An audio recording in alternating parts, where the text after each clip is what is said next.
Hello and welcome all.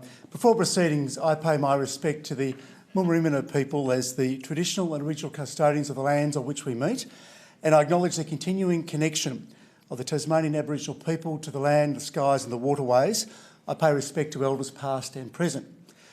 Before we begin with tonight's meeting, let us all pause for a quiet moment of reflection and respect. Well, thank you, councillors. Ladies and gentlemen, please be seated. Thank you. Well, good evening and welcome to the Clarence City Council meeting of Monday, the 2nd of March 2026. This meeting is being broadcast live on YouTube, and what is said in this meeting is not protected by privilege, and there's a link to the agenda papers on our website. Item number 2, we've got a full house tonight, so there's no apologies from councillors. I would like to note, however, that our CEO is on leave, and in that instance, Ms Shea returns as acting CEO, and I thank her for her excellent stewardship of the organisation during Mr Nelson's absence. So great to have you back, Ms Shea. Item 3, declarations of interest of councillors or close associates. Are there any declarations to declare tonight? All right, that being the case, we move now into item number 4, the Omnibus items. 4.1, confirmation of the minutes. The minutes of the council meeting held on the 10th of February 2026 have been circulated. Are there any issues arising?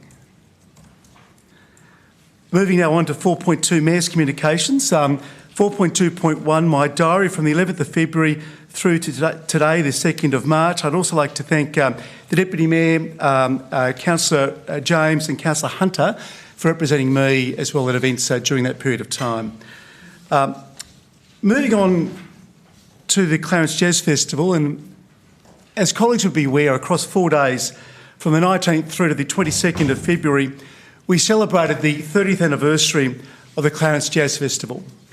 And I'm incredibly proud to say that the Clarence Jazz Festival has grown into one of Tasmania's most loved summer events, and seeing so many people come together at our Rosny Farm and at Parklands to celebrate live music, community and creativity was incredibly special. The 30th anniversary program celebrated the past, present and future of jazz and our local live music scene, and the amazing mix of young and old that I saw perform was a wonderful snapshot of what the future holds. Colleagues, I'm delighted to share that I've been inundated with messages of appreciation from so many locals and visitors who enjoyed not only the music, but also the local Clarence-grown food prepared by Hobart chef Luke Burgess, alongside award-winning Coal River Valley wines.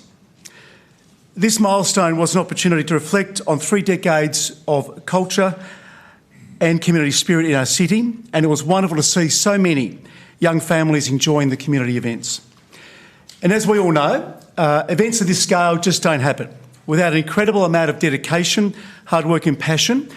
And I'd like to take this opportunity to thank Ms Coburn and her very talented team for bringing this festival to light. Now, it's always courageous to single out one member of the team.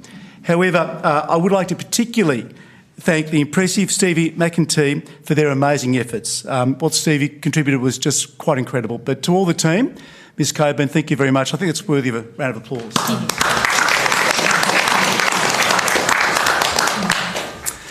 I also received a letter of appreciation from Will Green, who lives in Lindisfarne.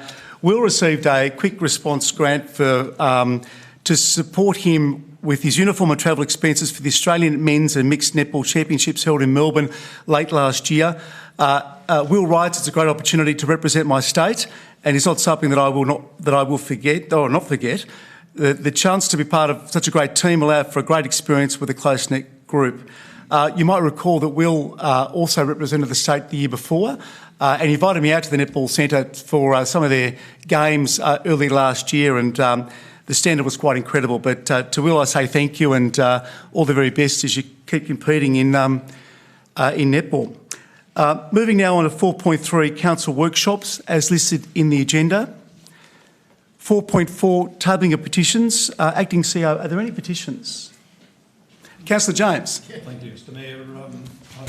Table a petition signed by 51 signatories requesting Council undertake urgent work on hazardous sections of the footpath on Gordons Hill Road, and it is covered in the petition and the particular areas of which there are concerns for the safety, particularly the well-being of the aged, disabled and mothers with prams, etc. So I tabled that petition. Thank you, Councillor Jones. Thank you. Thanks, Drew. Are there any other petitions? There being none, we move now on to 4.5, reports from outside bodies. The first one is copying refuse disposal site joint authority. Councillor Walker. Thank you, Mayor. We met last week and we'll be providing a approved quarterly report soon. Wonderful, thank you. Tasway South, Councillor Hunter as proxy. Do you have anything to... No, sorry to catch you unawares there. Nor is there anything on the Taswater or Greater Hobart Committee front either. So now we move on to reports from Council and special committees and other representative bodies. Are there any other reports for tabling? Councillor Kennedy.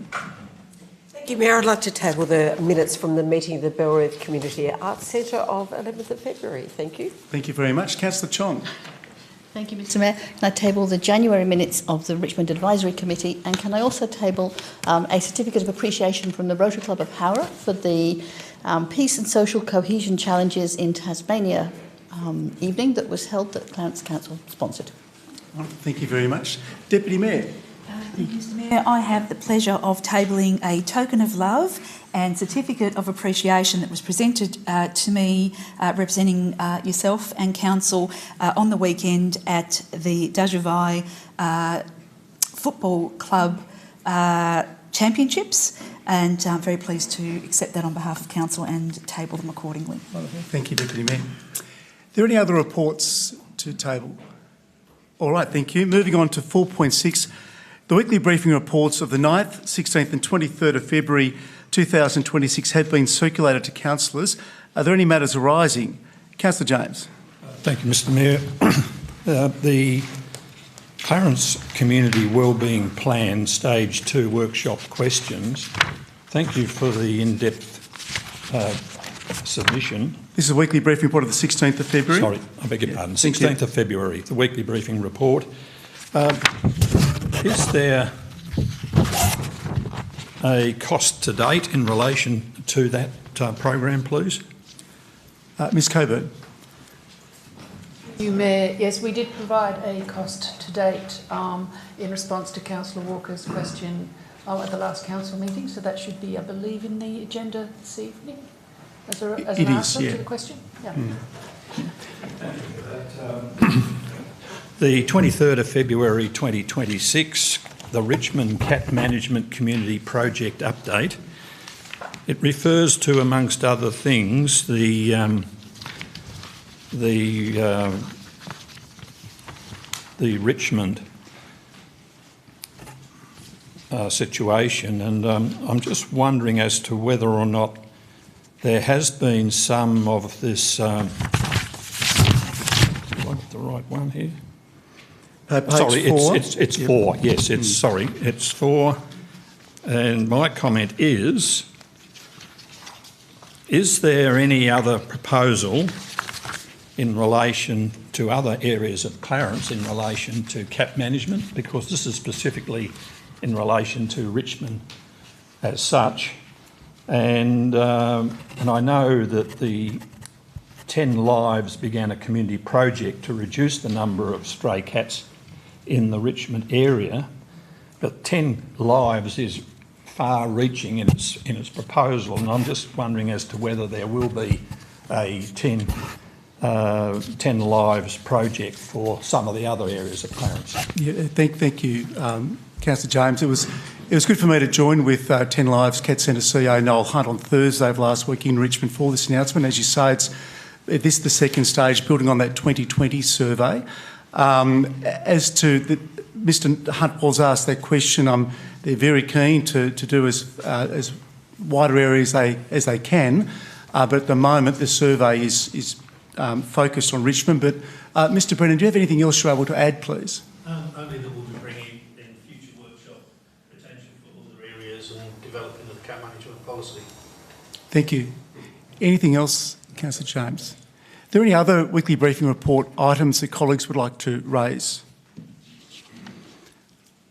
All right, there being none, I note we're at the end of our Omnibus items. Can I please have a mover for the Omnibus? Thank you, Councillor Tonga. Seconder, Councillor Hunter, thank you. All those in favour? So moved, thank you. Move now on to item number 5, which is 5.1, public questions on notice. We have 2 from Mrs Joanne Marsh of Belrive, 1 from Mr Bradley Walker, and I'll ask the Acting CEO to read the questions and provide the answer. Thank you, Acting CEO. Mayor.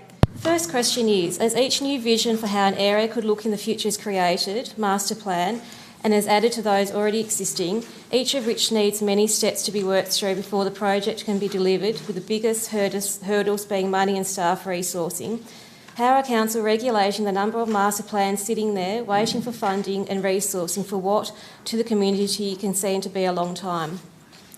The answer is master plans are a long-term vision for an area, having been developed from valuable feedback from the community. The master plans include an implementation plan indicating a preferred order of priority. As infrastructure in the master plan area become due for renewal or grant funds are received to support new work, proposed projects are brought forward for Council to consider through the annual budget process. This is, for example, has successfully helped to deliver Lindisfarne Streetscape, Simmons Park and South Arm Oval. The second question is, we are informed that the construction of Belrive Beach Regional Park costs around $5 million. The delivery of the park's master plan began over a decade ago. The toilet facilities are inadequate and do not meet standards required by the thousands of people who visit the park each month. Would Council please advise the community about what hurdle exists that is preventing this facility upgrade? The answer is the toilet facility is coming due for renewal and a funding proposal for design of a new toilet facility will be presented to Council in the coming 26-27 capital budget process. The third question tonight is for Mr Bradley Walker of Howrah. Council own and maintain a toilet facility in the car park at 25 Wellington Road. This car park has 2 entrances off Lincoln Street, 2 entrances off Esplanade and 1 off Wellington Road. Yet no one sign directing the public to these toilet facilities, relatively unseen from these entrances. Can Council install some signs for the public to know where this toilet is? And the answer is a review of signage to the public toilet within the car park at 25 Wellington Road, Lindisfarne, will be undertaken and additional wayfinding signage installed if required. Thank you, Acting CEO. We now move on to 5.3, which is answers to previous questions taken on notice. And there are 3 there. Mr Michael Figg of Lauderdale, Ms Beth Rees of Rosny, Mrs Joanne Marsh of Belrive. Moving on to item number 4, which is questions without notice. Are there any questions this evening from the gallery? Okay, there's 2 at the moment. Mr Figg, if you could go first, please, and name and suburb, thank you.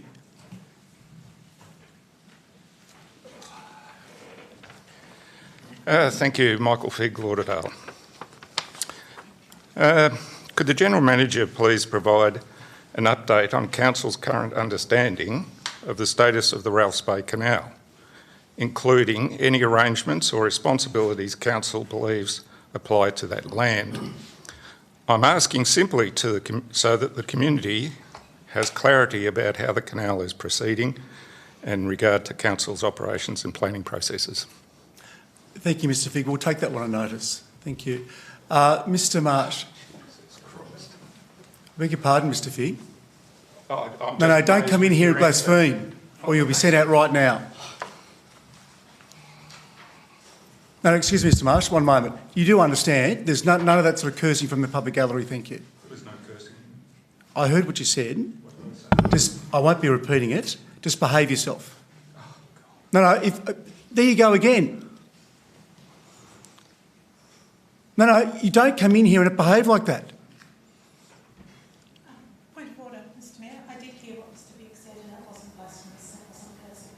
Thank you. Councillor Warren, you know after my last letter of the 11th of February, there's no point of order. There's no motion before the chair. So I'm not going to have this sort of shenanigans occur in this chamber. No, Mr Figg, you don't have the right to curse from the gallery. So please don't. Am I understood? Do you understand, Mr Figg, what I'm saying? Mr Mayor, I'm not answering that in the case that you take it as a swearing case. Mr Marsh, name and suburb, please. Victor Marsh from the Bluff. Is the council going to make a statement about the air quality coming from Neostar Risdon, considering Gilston Bay and Belrive were mentioned in dispatches? Thank you, Mr Marsh. Mr Graham? No?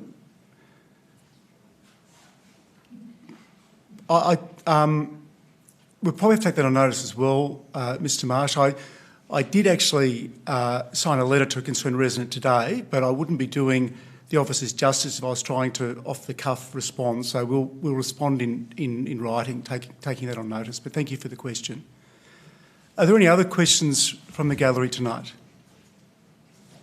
All right, thank you. Now moving on to item 6, deputations by members of the public. Acting CEO, are there any deputations tonight? Thank you, Mayor. There are 2 deputations tonight. The first deputation is Mr Graham Miller of Lindisfarne in relation to the Gordons Hill Road footpath petition.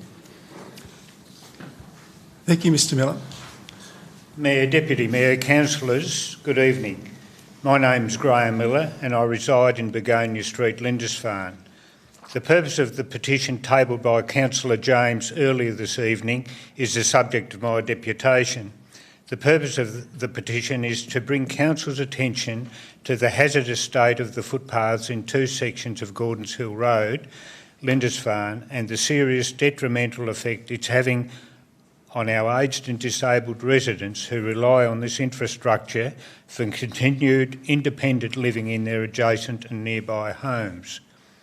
Of the signatories to that petition, at least 3 residents are in their early 90s, another turned 96 years of age last Thursday, at least another 9 are in their early to late 80s, and approximately 13 are in their 70s.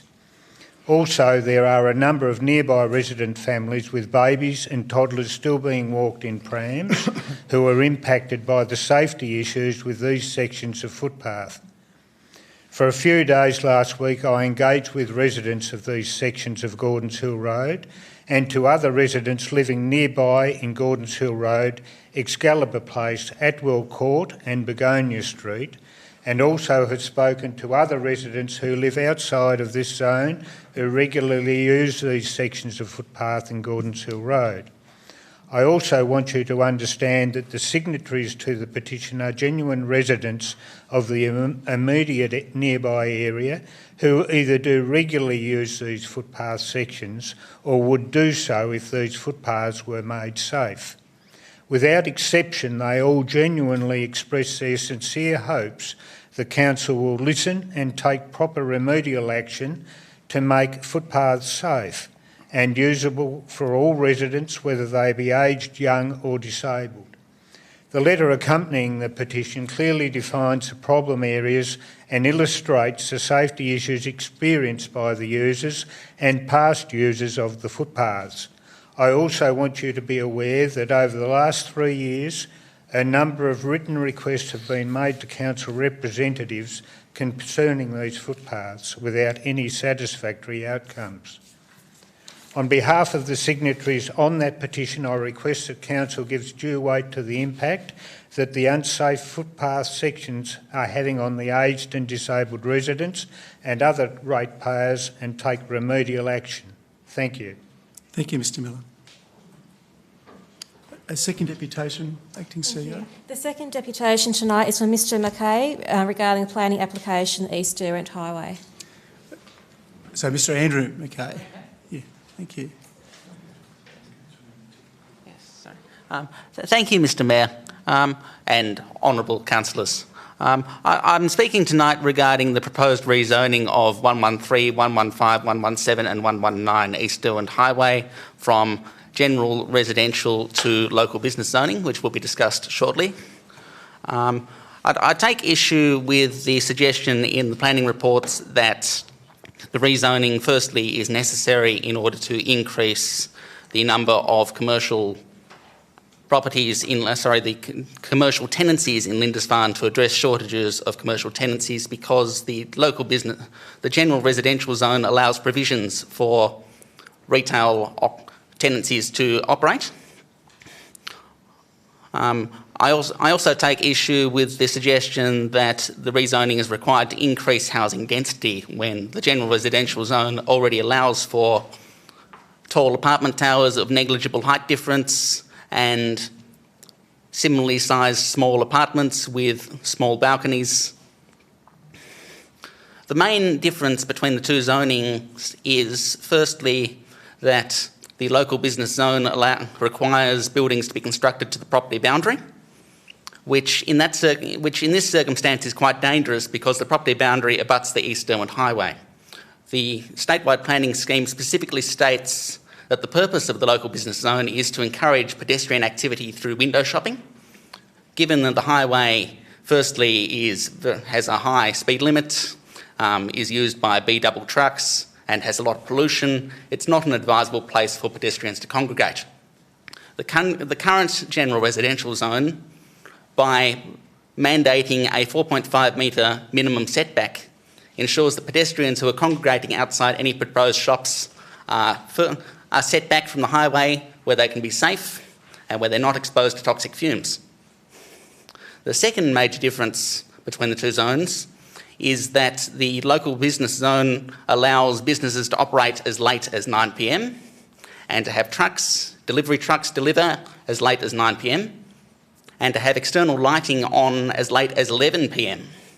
Given that the site is adjacent to an aged care centre, such provisions would have a detrimental effect upon the sleep patterns of some of our most vulnerable residents, many of whom have dementia or Parkinson's disease or other health complications.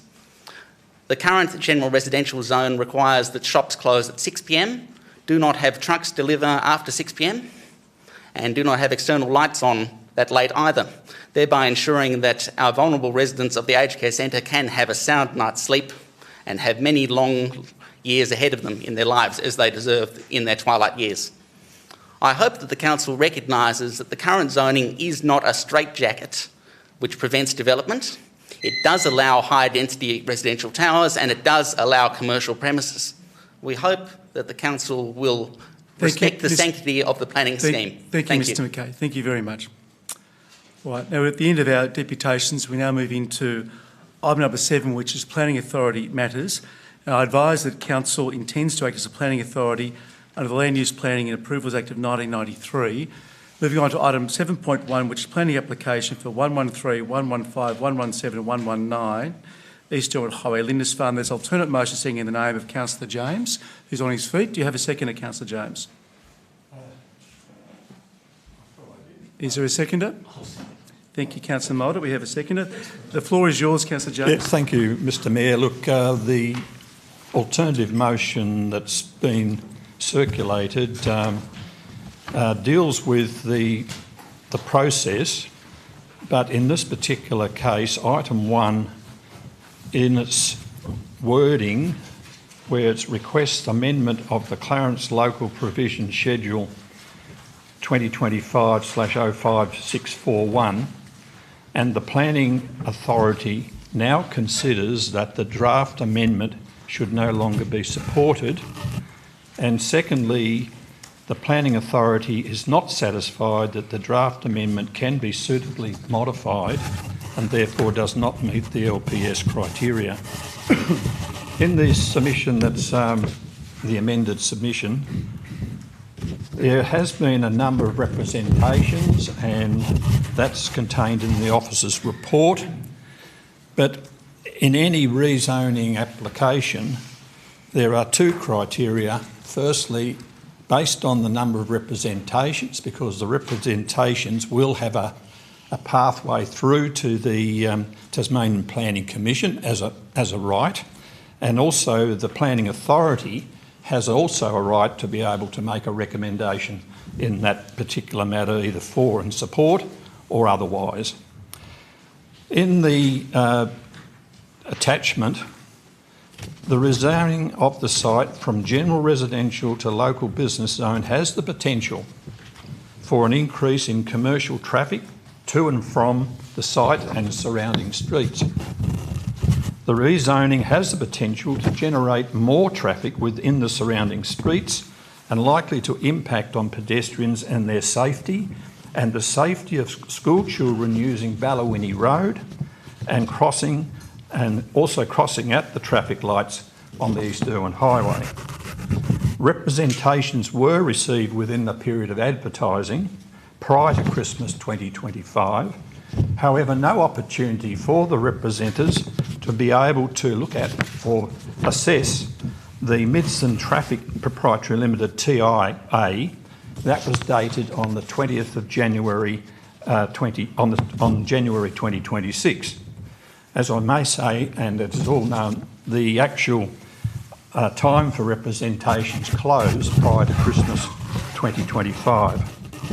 The rezoning has the potential to attract new commercial residential development and likely to generate an increase in commercial traffic demand to the site. I seek Council's support. Thank you, Councillor James. Councillor Moulder, please. Mr Mayor, the major issue with this one, of course, is the fact that it's on East Irwin Highway. Who on earth thought it was a good idea to build a four-lane highway through the middle of residential suburbs of Rose Bay, Lindisfarne, etc.? But we have one. And access and egress to commercial precincts has always been a problem, and this is no exception. However, we don't have to add to the problem. And when I first raised the issue about further access and egress onto East Irwin Highway, I was shouted down. It's not a planning matter. It's not a planning matter in terms of rezoning. We don't have to put a development application in. We don't have any idea of what the commercial arrangements will be when this first came out to public consultation, because we don't have to. We're just going to ask for rezoning and we'll sort it out later. Well, surprise, surprise, suddenly they come up with a draft, but not committing to a development application that's going to here. And the issue's all about traffic. I'm all for sending this. The rezoning on the traffic matters alone is not, although they're not a planning issue, warrants us withdrawing support for this to go ahead until such time as we get a proper development application. But that's not the way the Planning Act works. The Planning Act says you can do this without having to specify what the arrangements or the development will be, and coming up with something saying, oh, this is a draft, we're not committed to it, but this is what it could be like, and if it could be like this, this is the impacts it would have, and all this. So it's not us projecting here. It's a failure of the Planning Act to say, when this happens, these are planning considerations that should be considered. We need to know what's going to go on here before we can support this any further. And then when you get to the traffic arrangements, there will be no access back onto East Irwin Highway. We're going to funnel all the traffic down through the Ballawinnie Road. And the increase in traffic. And the increase in traffic, and this is when if we got to the development application, Table C31 in the zone specifies a maximum increase of 20% or 40 vehicle movements per day, whichever is the greater for vehicle crossings on a minor road. The traffic generation at Ballawinnie Road, and this is the traffic assessment report, this isn't council's report, this isn't anyone else, exceeds this maximum level and therefore does not satisfy the requirements of the acceptable solution A1.4 of clause C3.51 of the planning scheme. Now, we're not allowed to consider that now. That's got to wait until the development application, whatever it looks like down the track, comes in. And guess what? We'll be under all sorts of pressure to come up with an alternative to the acceptable solution and as a performance criteria. But we're now in a position where we can say to the Planning Commission, we know, even on their own indicative thing, that this doesn't meet the requirements of the planning scheme and may not be an appropriate development to go in this place. But the important thing is, we don't make that decision. We can withdraw our support or not, or add our support. The end result will be the decision is that of the Planning Commission. And the most we can do tonight is simply give them the message that we think that even under the developer's own prospective proposal, that this is not going to be what is required for this particular area. Maybe there needs to be a reduction in the number of commercial premises. Maybe there needs to be a different development application. But we can send this message now that under the proposed development application, the draft development application, the one they're not committed to, that this just is not a good idea for rezoning. So go away and come back with a rezoning application and a development application that tells us exactly what you're going to do and how you're going to deal with the traffic on Ballawini Road. Ballawini Road was never designed to be an outlet for commercial property. Councillor Kennedy, thank you. Thank you, Mayor. And I'd just like to concur with Councillor Mulder's putting that so succinctly for us. I've got concerns in particular about not knowing what is going to come next. So I'll be supporting Councillor James' alternate motion in withdrawing support. Councillor Warren, thank you. Thank you, Mr Mayor. And I'd also like to thank Councillor James for bringing this alternate. And I'd like to thank our Deputy for his very informed and clear deputation this evening, which introduced a lot of factors for us to consider that didn't involve traffic. That was a lot of the proposed things can be achieved under the existing zoning. There's actually no need to change the zoning. This has caused a lot of angst in the community. There was one representation, was treated as one representation, but it actually had 197 signatures.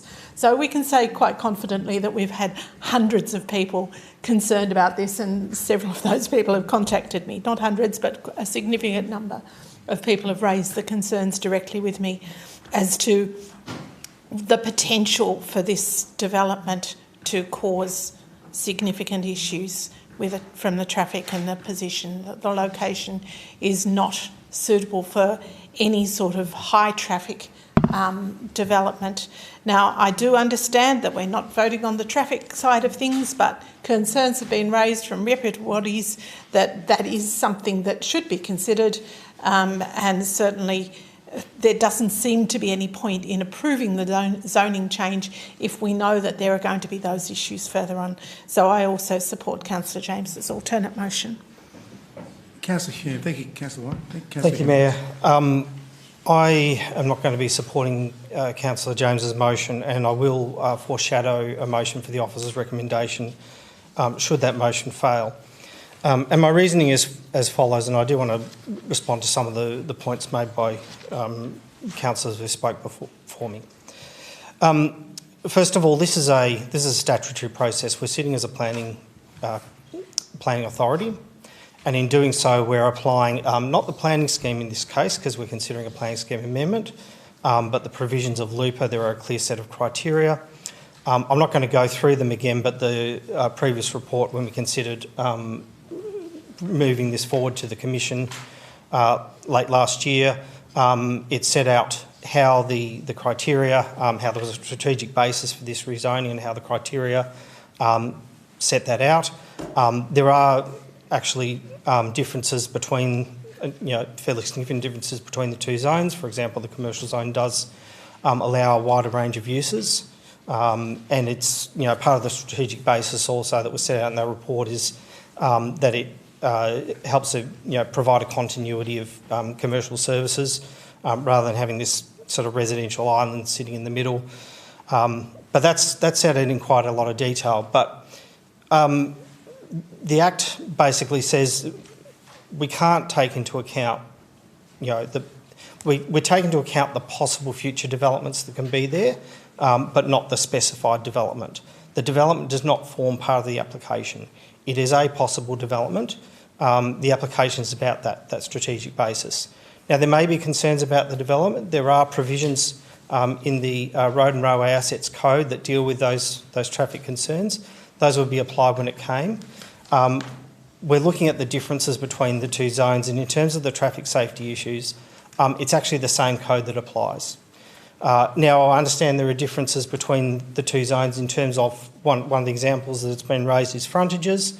The thing is, frontages can go to the boundary under the performance criteria under the residential scheme. However, even allowing for it to be an acceptable solution in the business zone, the traffic code still applies, and that code could potentially override those frontages if under those criteria, I'm talking about the, Road and Railway Assets Code 3.6, C3.6 of the scheme, if those criteria are not met in terms of traffic and traffic safety, those provisions would override that provision. Also in regards to the service vehicles, issues around traffic when it comes to service vehicles are still covered by that code. Issues around noise, the code 3.6 also has provisions around noise and noise pollution in terms of traffic. And it's also worth noting that, as the Deputy said, there are commercial developments allowed under the current zoning. There are commercial developments allowed that could significantly increase traffic. But from a traffic perspective, and particularly with the code, the Road and Railway Assets Code applying, there isn't likely to be a significant difference between what traffic increase is permissible under either zone. But there is still a strategic basis, and that strategic basis is outlined in our last, I think it was an October Council meeting. In that report, explains why this should be supported going forward to the Commission. Having said that, we need to note that it is the Tasmanian Planning Commission that makes the final decision, not us. And there will be an opportunity for local residents, and I thank all the local residents who've had their input and who've raised their concerns for the effort they put into that. And there is potentially a further opportunity for them to make those concerns known to the Commission. And also, when a development application comes forward, regardless of the zoning that this ends up with, the developer may still proceed with something under the residential zoning. So, if the Commission decides to reject this. Thank you. Thank you, Councillor Hume. Councillor Hunter? Oh, sorry, you're next. Thank you, and thank you, Councillor Hume, for your detailed explanation. I always respect what you have to say on these matters. I'd just like to ask a question, and that is, can we have confirmation as to whether there will be any financial risk to the organisation if we don't support this evening? Thank you. Mr Maher, please. Through you, Mayor. Thank you, Councillor, for the question. No, not directly, in that there's no costs can be awarded through a Commission's hearing. Merely what tonight would do is ascertain the position that Council argues at the Commission hearing. But there won't be such as a cost before a tribunal or something. It won't be a similar thing, no. Thank you, Mr Maher. Councillor Hunter. Based on that premise, I think I'm leaning towards, and I haven't decided yet, supporting the alternative motion based largely on the number of concerns that have been raised through the exhibition, even though I know the one with all the signatories could only be technically counted as one. I think it reflects the sentiment of the community, which in this case I think is quite valid when you have that number. It's not 20 or something we're speaking about, it's a couple hundred. Now, for me, this is a learning experience, perhaps. I don't like going back on a previous decision, and we did endorse this going out for consultation late last year. However, in my thinking at the time, it's what harm is there in going out for consultation and gaining that feedback from the community. However, had I really known and thought about it then, that we shouldn't be going back on our decision at that time, I probably wouldn't have endorsed it going out for consultation at that time and been a bit more firmer in understanding the concept and my views then. But at this stage, I think I'm leaning towards supporting the amended motion. Thank you, Councillor Hunter. Deputy Mayor, please. Thank you, Mr Mayor, and thank you to Councillor James for bringing forward the alternate motion, and to Mr Mackay for the deputation, and indeed to all of those members of the community that reached out to make representations in the lead up to this evening's discussion. They were very helpful and greatly appreciated. Essentially, what we're being asked to do this evening is provide feedback for the benefit of the Commission at a high level. This is not about, as Councillor Hume has correctly stated, it's not about getting into the detail or consideration of what a prospective future application may or may not look like.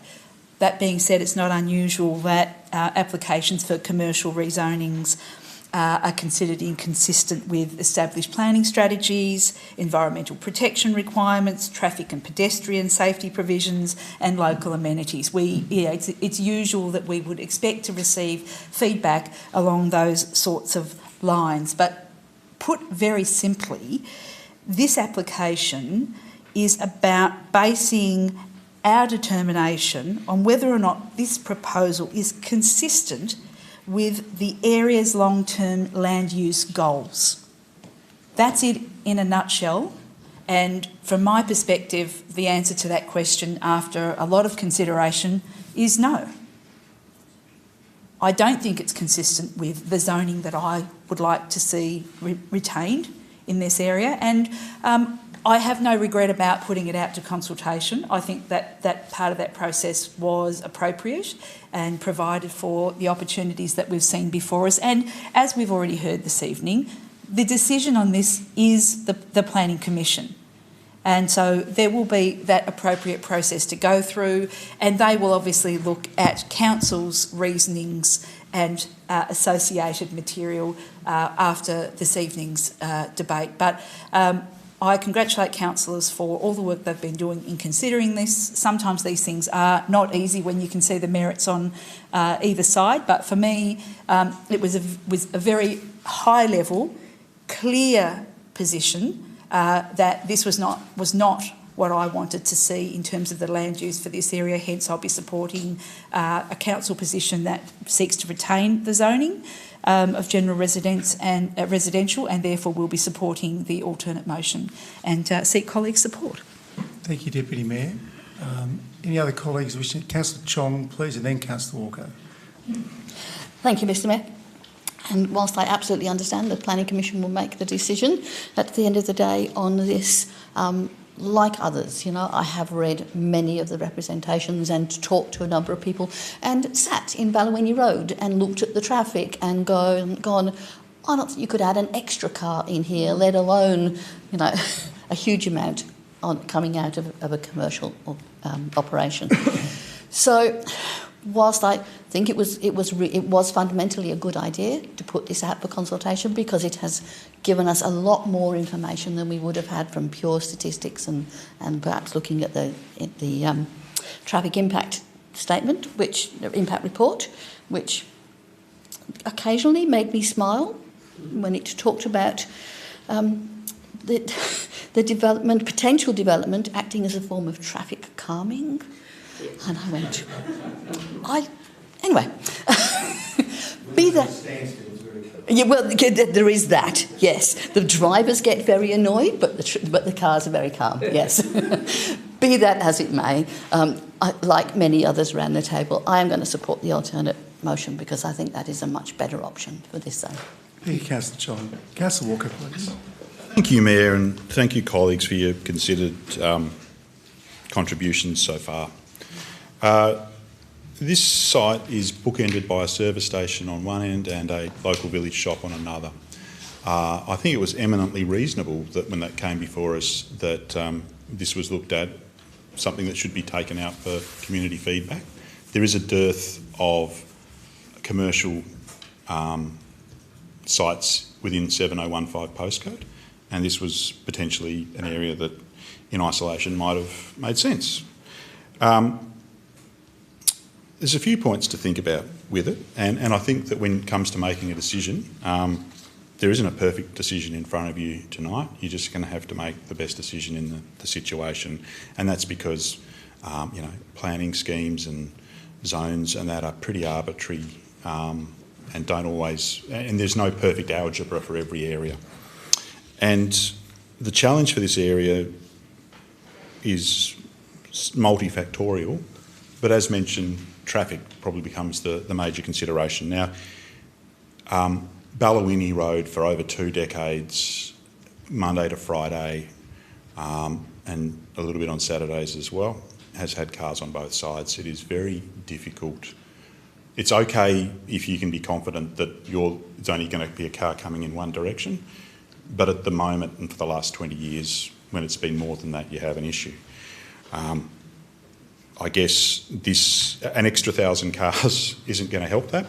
It's also going to spill over into, I think, Leanna, because that is a wider section but a short road, so we're going to be potentially funneling a lot more cars to just outside Simmons Park. And I am conscious of the school across the road, and as a young tacker, I crossed the road and someone next to me almost got skittled when they tried to do it. So traffic is something that is obviously probably the real hinge with this. Is its ultimate source of optimal usage for this land general residential? Probably not, for the reason being that it is on a bus stop, it is on a highway route, it is close to an aged care facility, but again, bookended by an oval on one side, a service station and a shop. So there's probably a really strong case for inner residential to be considered here.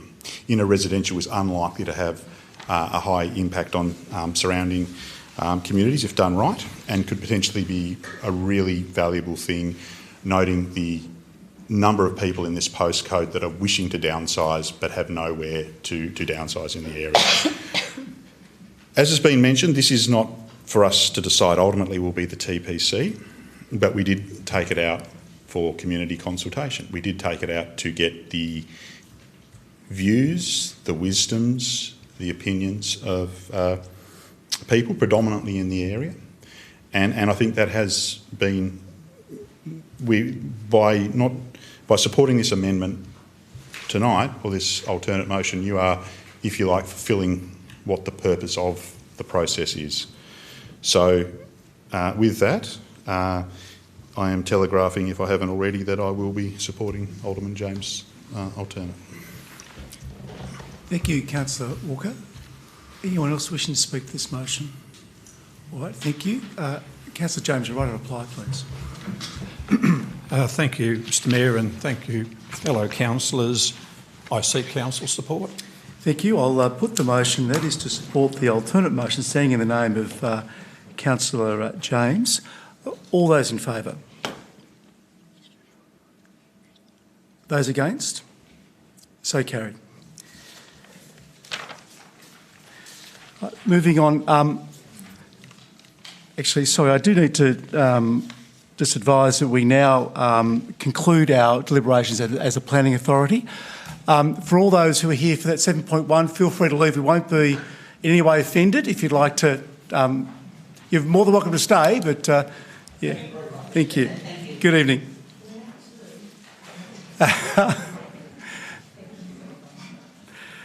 Moving now on to item number 8, which is report of officers. There's nothing at 8.1, 8.2 or 8.3. At 8.4 at governance, 8.4.1, the quarterly report to the 31st of December 2025 has been circulated. The motion is that that be received. I'll ask for a mover of that recommendation, please. Thank you, Councillor Kennedy and Councillor Chong. Thank you. Councillor Kennedy, would you like to speak to this? Moved. Councillor Chong? Ditto. Thank you. Any other colleagues wishing to speak to the quarterly report, ask a question, or we're happy? Councillor James, thank you. I have just one question in relation to the quarterly report, and I have earmarked it. In relation to the Southern Regional Parkland or Park. Can we have a page number, please? Yeah, I'm just Councillor James trying to find it. Oh, okay. No, sorry. I did have it marked, but I just I did read it. Yeah, look, rather than hold the meeting up, look, I won't... Let me know if you find it, I can ask it. Yeah, look, I can't at the moment, but let's let it go. Well, I just really wanted to know how far advanced we were with the regional park. Yeah, thank you. That's basically it. So, thank you. Mr Graham, are you able to provide an answer, please? I'll take that one on notice and do a memo so all councillors are informed of that. Thank you. Anything else? All right. Any other colleagues? Councillor Walker, thank you. Just on page 44, it's EV charging council premises. And I'm just asking for a refresh. I'm sure we've been furnished with it, but it obviously be corrected. That is... Sorry, on this page, 44? It is page 42. 42, thank you. I'm just getting clarification that refers to, if you like, buildings in probably here, Gordons Hill Road and the depot, or are there other buildings proposed where these facilities would be being applied to? Thank you, Councillor. Mr Graham, are you able to provide a response to that, please? Page 42, under Strategic Plan 4.4, yeah. the second one, they investigate electric vehicle charging infrastructure install at City of Clarence buildings. We did receive a federal government grant as well recently, but I think we're... Mr Pervez, holding that over to put in 30 Gordons Hill Road? Through Mr Mayor, I will follow up further with the memo. My understanding from my memory, the project that assigns to is this building here, but I will check with council officers and inform council. All right, thank you. And let's keep Mr Graham on his feet, Mayor. Which page, Councillor? We're now moving to page 74, and in Environment and Natural Assets 500515. The Saltmarsh Tidal Flushing. I'm excited about this. I stood with a candidate who got money for it in 2024. Your understanding is, as it's written there, scoping and planning still in progress and to investigate. So are we still quite a way away from potentially putting some infrastructure in place to alleviate the problems in that part of the Saltmarsh? We've got a December 26 expected completion date there, but Mr Graham, please. Through Mr Mayor, I do believe so on that, but again, I'll confirm with council officers and try and get an idea of timing on various stages of that project for council. Thank you. Thank you. And this one's not so much a question but a request.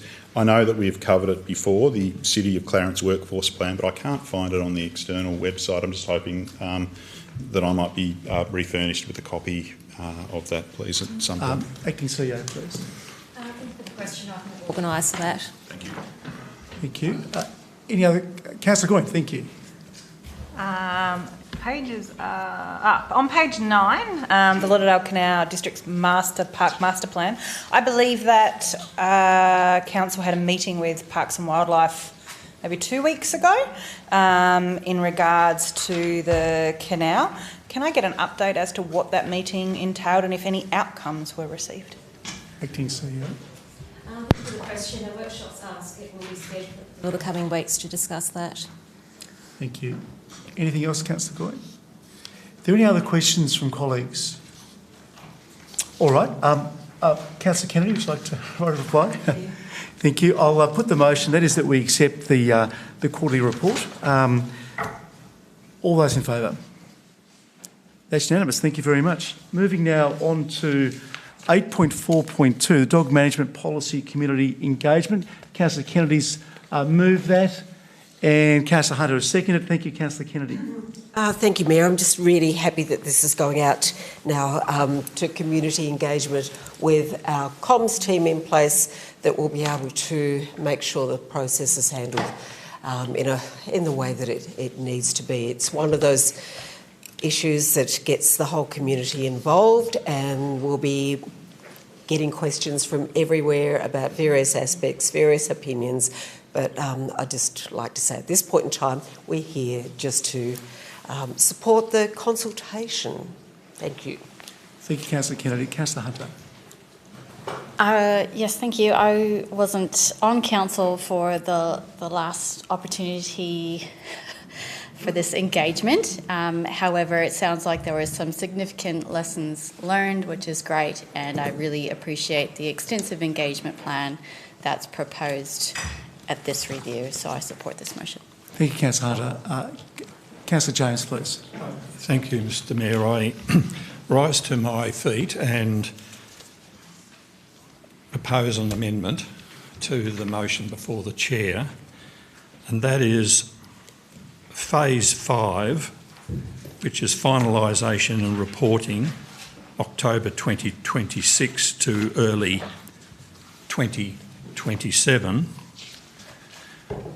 that the word early 2027 be deleted, and under activity, present the final recommended policy to elected members at the council meeting in October 2026. All right. Is there a seconder for this amendment? Is it in writing, Councillor James? Well, no, obviously not. All right. Fairly straightforward. I think there are some, obviously some timeframes around this in the statutory process, which was discussed at some length at the agenda brief on Friday. I had the pleasure of viewing that very early this morning. I'm sorry I couldn't join you on Friday. But if there's no seconder, it sort of dies here. I thought there was Sorry, well, I'll ask the question. Is there a seconder?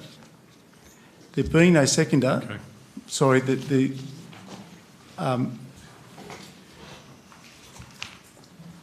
there a seconder? No. All right. Okay.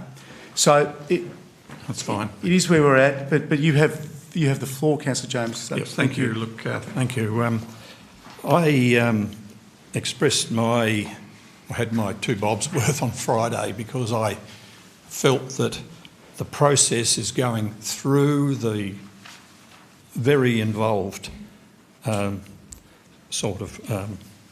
stages, and then the final report on the policy will be presented to the new council in January 2027. And I thought that really we should have the ownership of that, to be able to make a decision in October, prior to the election, because we have been brought into the mix. We'll be having different stages of this consultation being presented to us as part of the timings that are listed in the agenda.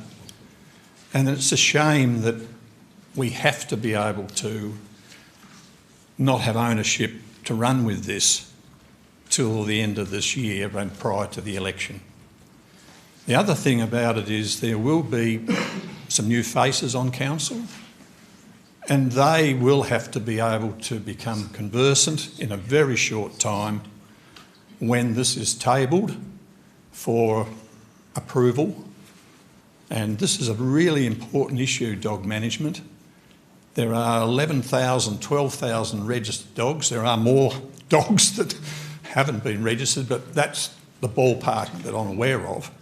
So there will be a lot of activity, there will be a lot of representations, and I feel a little bit sorry for all those persons who are going to be part of the consultation process that will basically, I think, not be able to talk to the elected representatives, or they can do that, but by the very nature of not being party to the decision by October this year.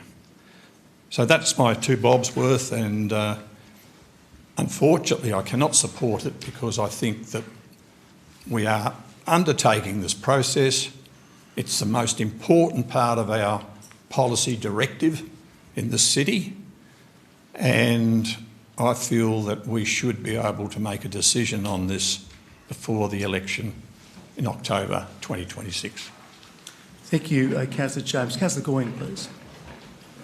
Thank you. And first I want to apologise to Councillor James. I do support the conversations we have had, but without something circulated and discussed and written, I'm not comfortable seconding it tonight. I do foreshadow that we will be coming with a motion at some point to bring if consultation is progressing well, to move the deadline so that we do actually get to make decisions in regards to this, because as a new seasoned councillor this term, it certainly wouldn't have been something I would like to have landed on my desk in the first sort of beginning of council term. And whilst not everybody around the table will be new to council, or probably as naive as I was when I started, I definitely think that this is something that we have worked together and worked with community on. Councillor Ritchie and I have done quite a lot of work in this space with members of the community, as I'm sure all the other councillors have. But I do think that the onus is on us to get this right.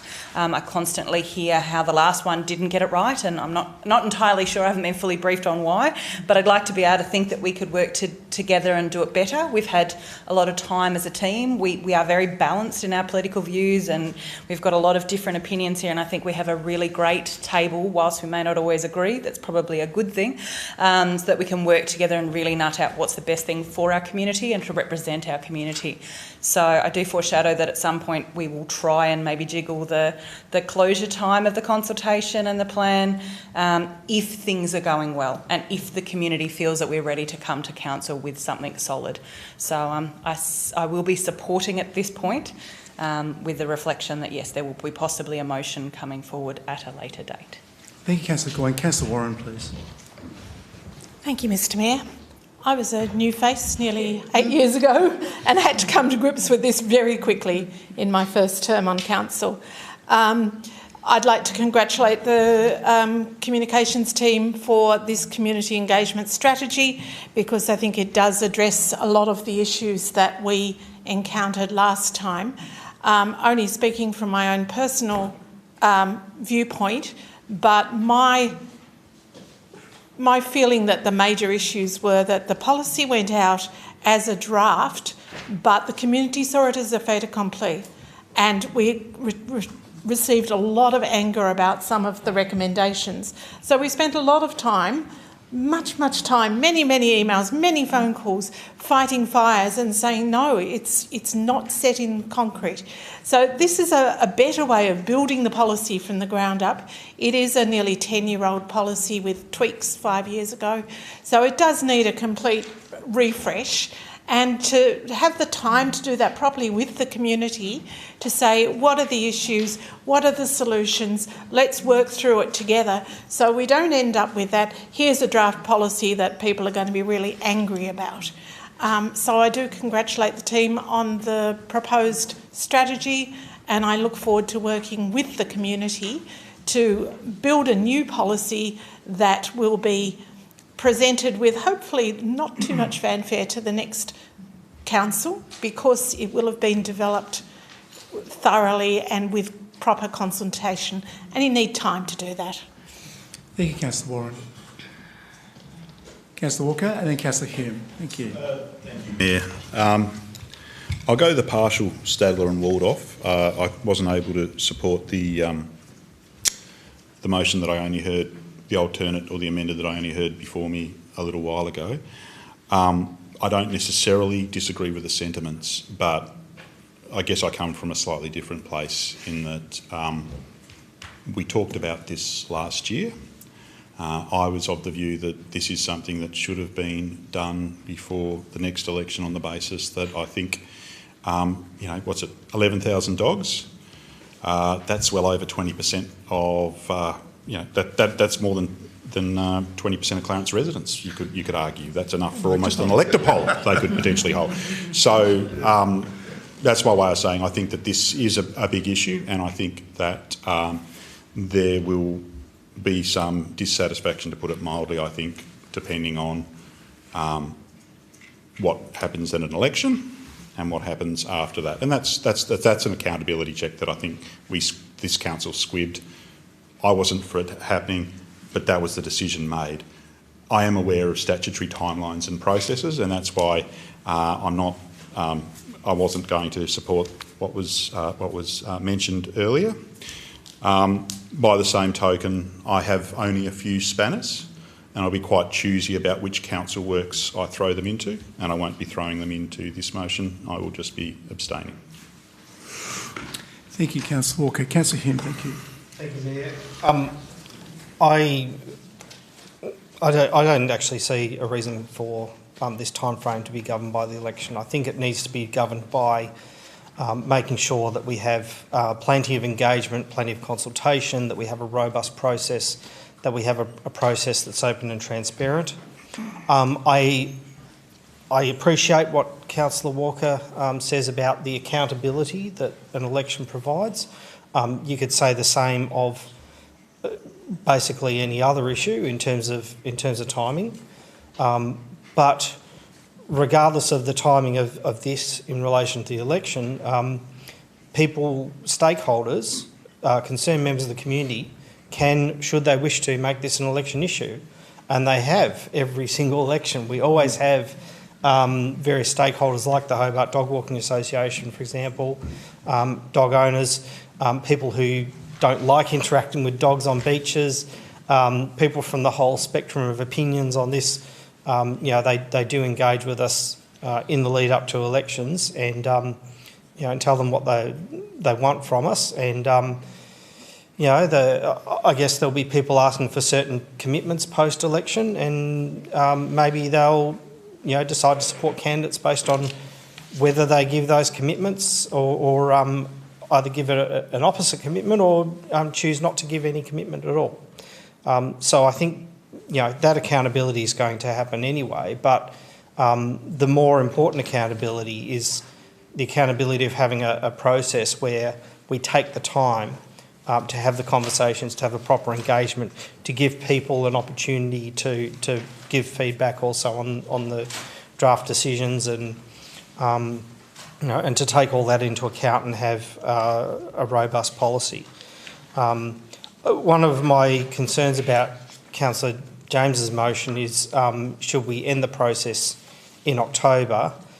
We actually come right up against the election, and there is discussion about some councils, not us, have a caretaker policy.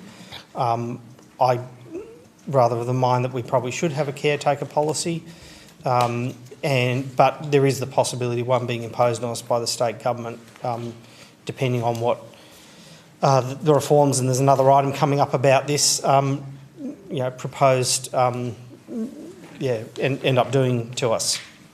I would absolutely like to stick to the current time frame. It's an important issue that needs lengthy consultation, covering a wide range of issues, and for many people to engage. Thank you. Councillor Hume. Anyone else wishing to speak to this? Deputy Mayor, then Councillor Mulder. Thank you. Thank you, Mr Mayor.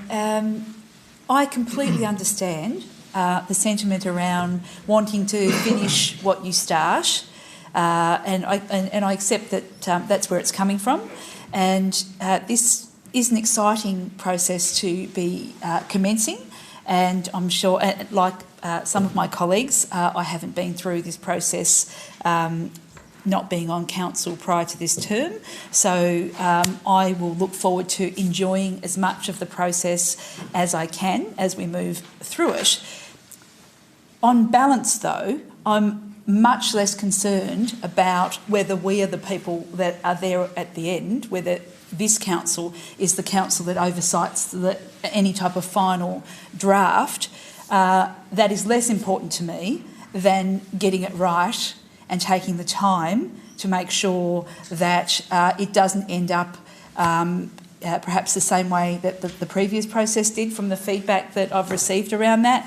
And I think it was Councillor Hunter that mentioned that there have been learnings to go through the process. So I think taking the time we need is important. I'm happy to be corrected, but I would assume that this is the type of time frame that was allocated when the process was undertaken previously. If it wasn't this generous, then perhaps there was a lesson to learn out of that as well from the previous consultation that was undertaken. But in any event, it is very important. There's a power of work to go through. If you just look at what's being considered under this review, there's 11 subheadings, each containing some pretty important matters to the local community. So there is a power of work to be done. I'll look forward to being part of that process for as long as we are here to do that, and I'll support the timeframe as it currently exists and seek colleagues' support. Thank you, Deputy Mayor. Councillor Mulder, please. There's a really good reason that when something descends into an uncontrollable scrap, they call it a dogfight. There are two big issues in our dog management policy at the moment. One is barking dogs, and guess what? If your neighbour's dog's complaining, you have to pay a $75 fee to make a complaint about it. Anyway, the other one, and this is the one that always gets me, is effective control. The big issue that we will be fighting over, and it doesn't matter whether it occurs on the eve of an election or whether it occurs just after the election, it will be Solomon's baby. You will never satisfy both sides, no matter what you do. But effective control might be a reason, because the big issue will be we want dogs to roam everywhere freely at will. Oh, and they're under effective control, because when we call them, they come. You know, Rover come. Yeah. Or they want them banned everywhere because they conflict with horses or bicycles or pedestrians and all the rest of it. So no matter what you do, and it won't hurt for councillors, if they're new councillors, to be landed with a policy which says they have to make a choice between conflicting issues. You know, and that's what we do. We do it all the time. We make compromises, and that's what this policy will be. It will be a compromise. But I would really like to see, and this is not for us to do, but I would like to see the consultation really get onto this thing about what is effective control. Because I've registered my dog and I say it's under effective control, does that now allow me to let it wander off lead in areas where off lead is required? Surely we should have a requirement for dog training. And we all know dog training isn't about training the dogs, it's about training the owners. Training the owners how to have effective control over their animals would be a wonderful precursor to allowing off-lead. If we get that sort of issue coming up, we might start to diffuse the issue about off-lead, on-lead areas. In any event, how can you not support going out to consultation on a policy that you're required by law to go out to consultation on? So abstain if you like, but you're failing your duty.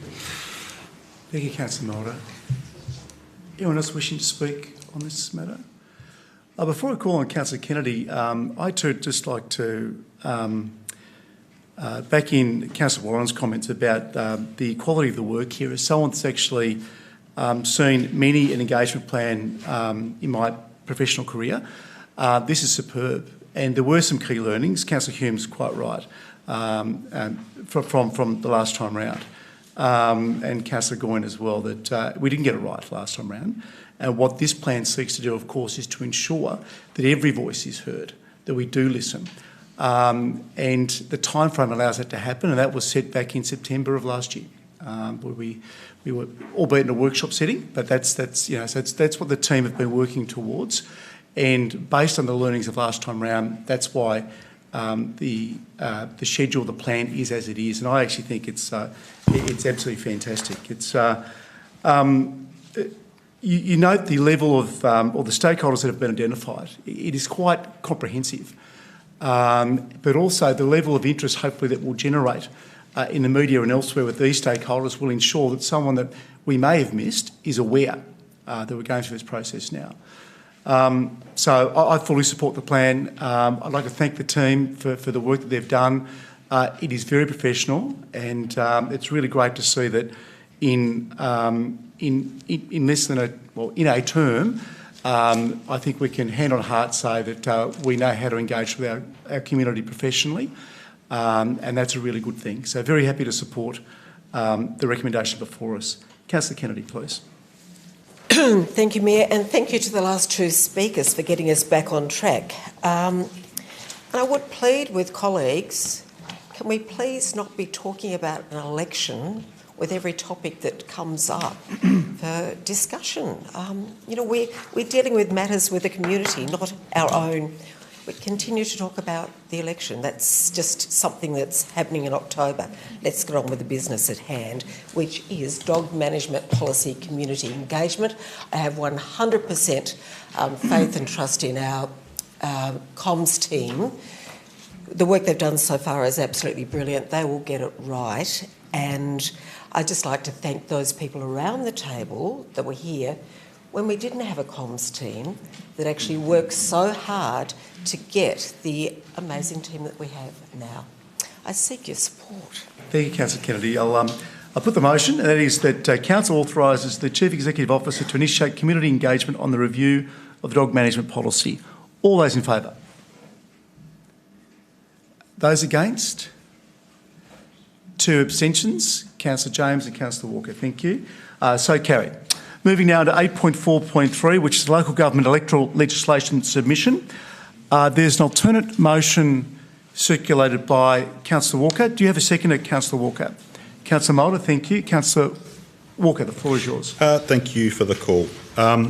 So when we look at the alternate motion, I think it's really important to note that there is some conflict around 2.8 in the agenda. Now, that meeting is recorded as a workshop rather, so I could be proved to have had a false memory, and I would hope that anybody who believes that I did would feel confident to speak up through the course of this debate. But my recollection is that we mentioned some priorities, but we didn't necessarily agree on priority issues. And even if we had, whilst discussing them, I think it'd be really important that which is what happens in this amended motion, is that it's actually fronted up as something that we're voting on and give it that power through that, not having an action just sort of be as part of the background reading in a report. That said, the 3 points, 3 of the 4 points stay the same in point A. Access to the electoral roll, something that Councillor Hume, Mayor, has been very keen for some time. This is about people being able to effectively do their job and deal with constituency matters. And I think he's right to say that we are elected representatives, and I don't believe we are less trustworthy or responsible than other levels of government. We're not going to get a complete roll, we'll just be getting a Clarence-specific roll. Shouldn't be any contention around the transparency of gifts and donations. And the third point there is a solution so nominees are not required to publicly provide a specific address as a nominated candidate. We live in a world of doxing where people can put up information and spread personal information very quickly. And we are seeing some breakdowns in social compacts. And I would like to think we can find a way so that people can be contactable, and I'm spitballing here to say that may well end up being that there's a nominated address through the TEC and they are the person if there's an issue to talk through. There are very rarely issues, but this is potentially a barrier of entry for people to come onto council. I think if their suburb was listed, that would probably be enough. So there's no actual answer there, but just more saying this is something that we looked into. I think that's meritorious. What isn't there is the reduction in the councillor numbers. And that is something that, you know, I think on greater reflection is one, not a priority issue, two, may not be something worth doing at all, because I think in the case of small councils, they're just not going to be viable. I think as we look at R12, we're struggling to fill positions, as we sort of seeing later tonight with vacancies that have arisen. It's a proxy for the fact that the number of councils is the issue that needs to get the serious look and rigour. If you want to look at number of councillors, by all means do it on a more granular council by council basis, because it may be that 11 or 9 or 8 is right for one, but again with the smaller ones, and again it's council by council issue by issue. So we shouldn't be trying to rush this through the next thing. The churlish point would be, you know, I think of a particular vote around spending lots of money on this joint, and if councillors elected 10, 11 and 12 hadn't been here, it would have gone a different way that night. And so I don't think the wisdom is necessarily reflected always and every time in where councillors are elected in position. You can say that's a self-interest, and you could probably make a fair case with that. When it comes to the actual substantive bit. We've tried to sort of come together to come to some general consensus, but I don't think any of the 12 of us agree with what we're putting forward here. It's just a lowest common denominator way of trying to get it through. And that is why, like other instances where this has come before us, I think it's appropriate where there are specifically contentious bits within that we would maybe consider doing it ad seriatim. I have concerns around part 2. I think that there is some conjecture around the direct election versus appointment around the table with the Deputy Mayor. There's probably some contention around compulsory voting. And then that leaves part 6, which has escaped me for the moment. And I will just pause slightly while I get there.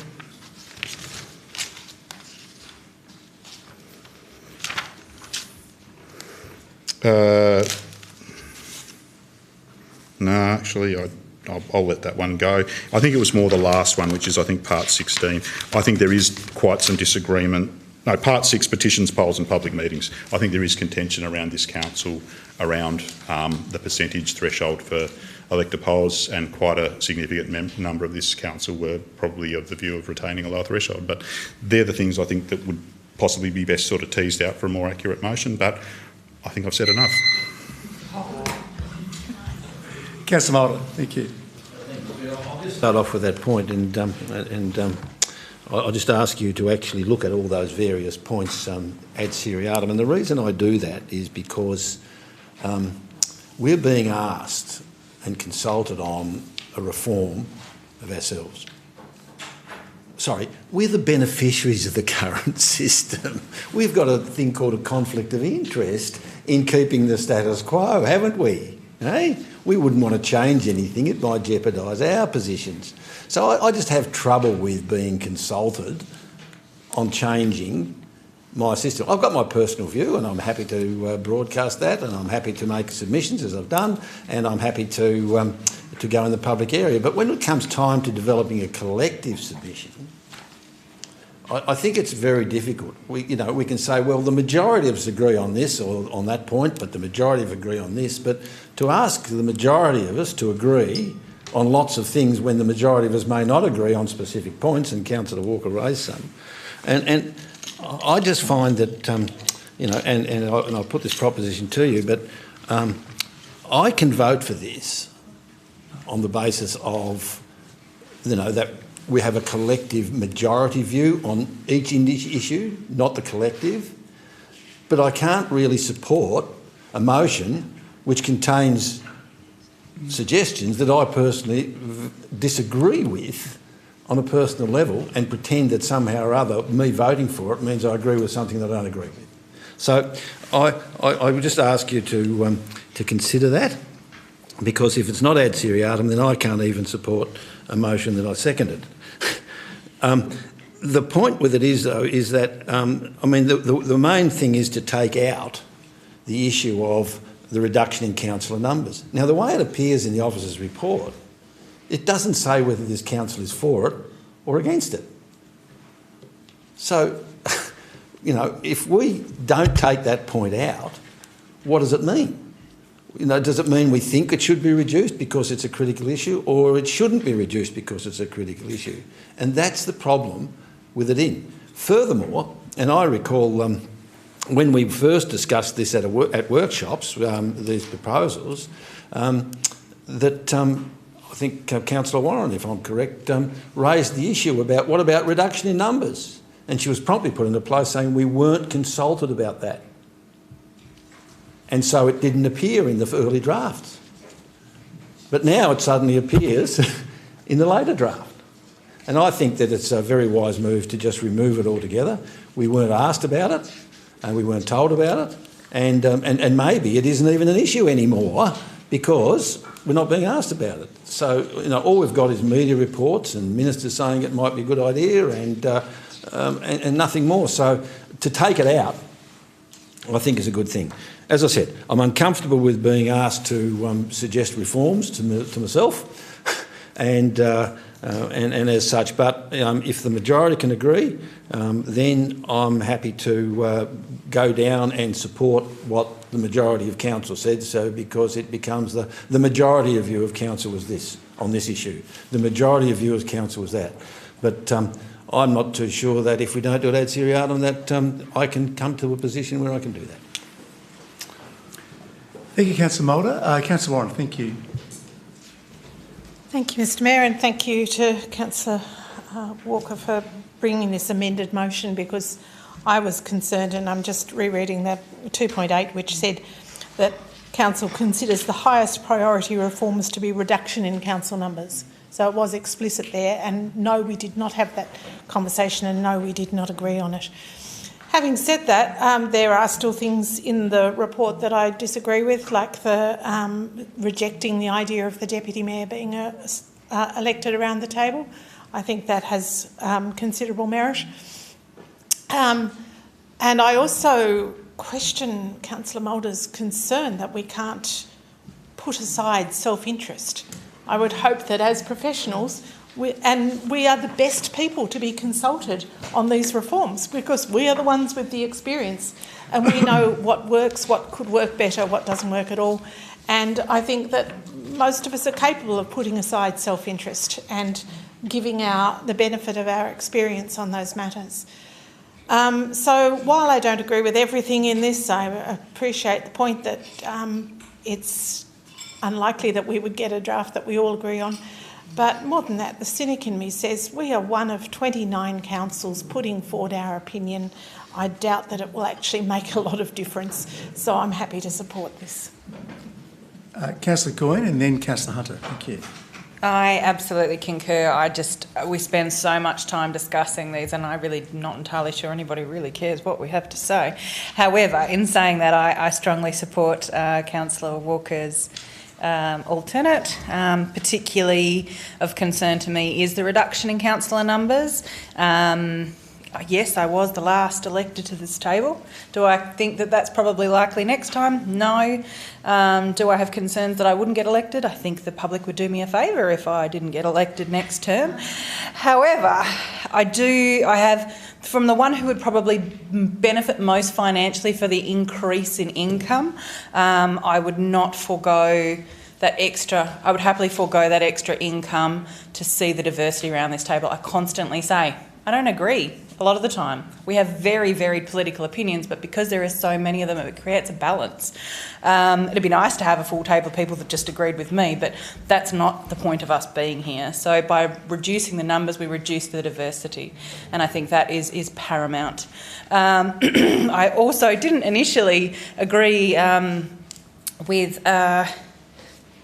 Dan stuck in the head now. Councillor Hume's suggestion of us getting access to the electoral roll. However, having discussed that, I understand now that others have access, and that, like Councillor Walker said, you know, there is no reason why we shouldn't have access to it when other elected members do, and our standing in the community should be seen as such. So I do actually strongly support that one, and so I seek colleagues' support the amendment, the alternative. Thank you, Councillor Coyne. Councillor Hunter.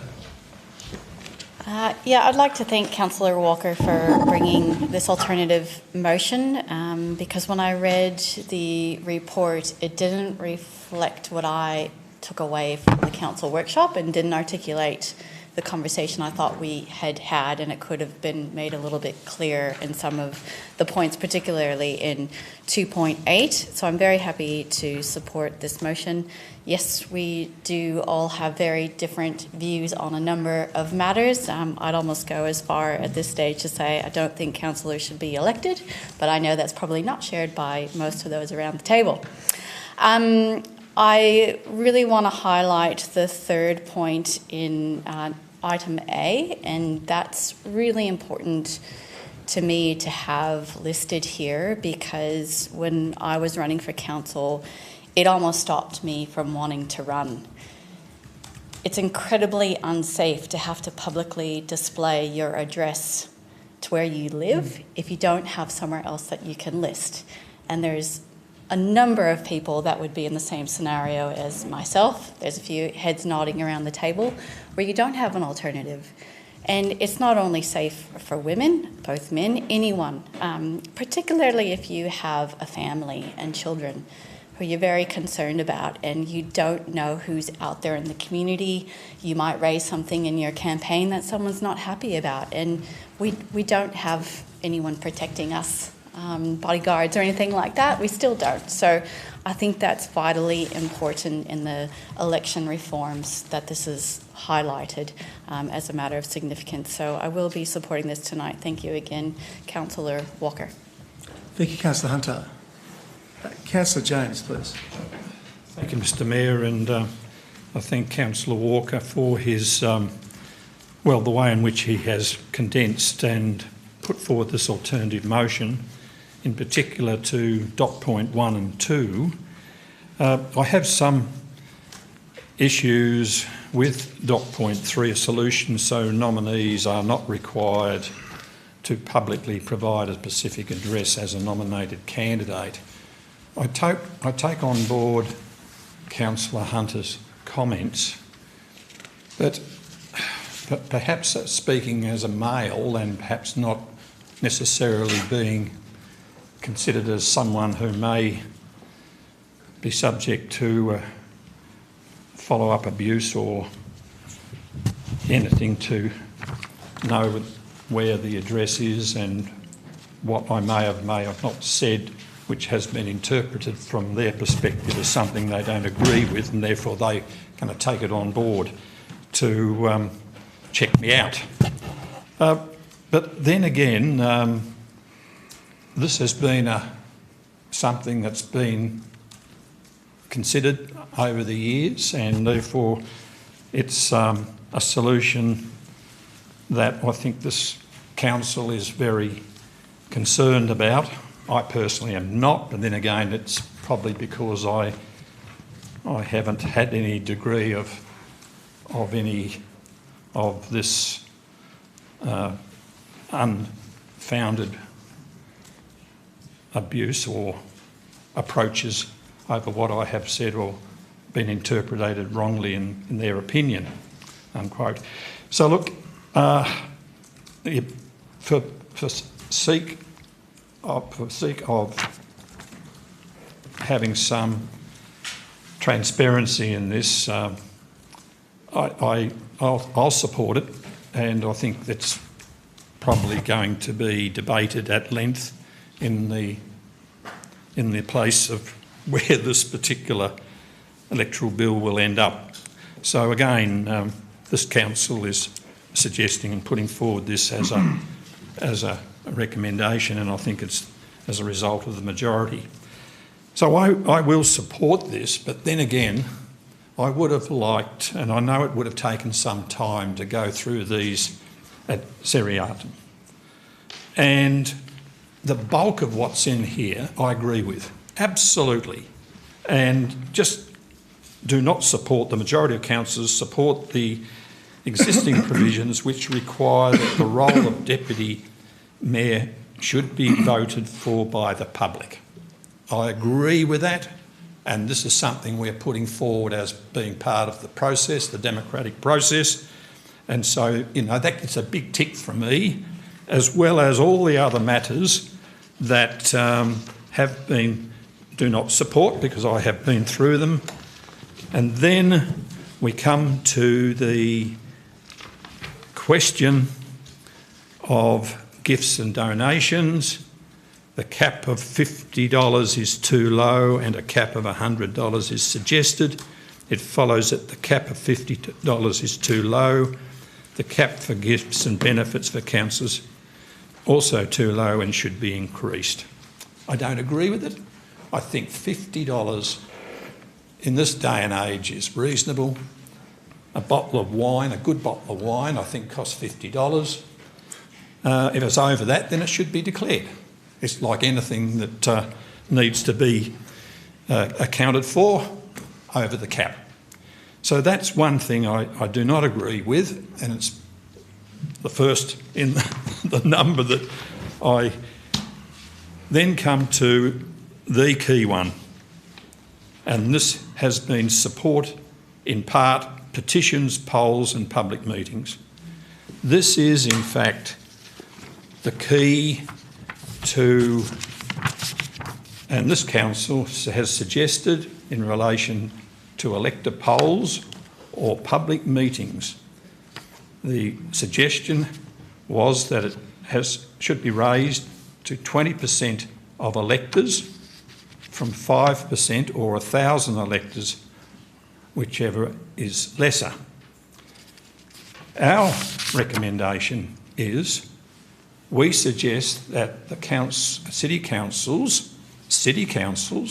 threshold should be 20%, and non-city councillors... Thank you, Councillor Jones. Before I call the next speaker, with a telepathy ESP or the text message that Councillor Walker just sent to me, we're going to make... you're going to suggest a very minor amendment to the alternate motion, the amended motion in front of us, and that is over to you.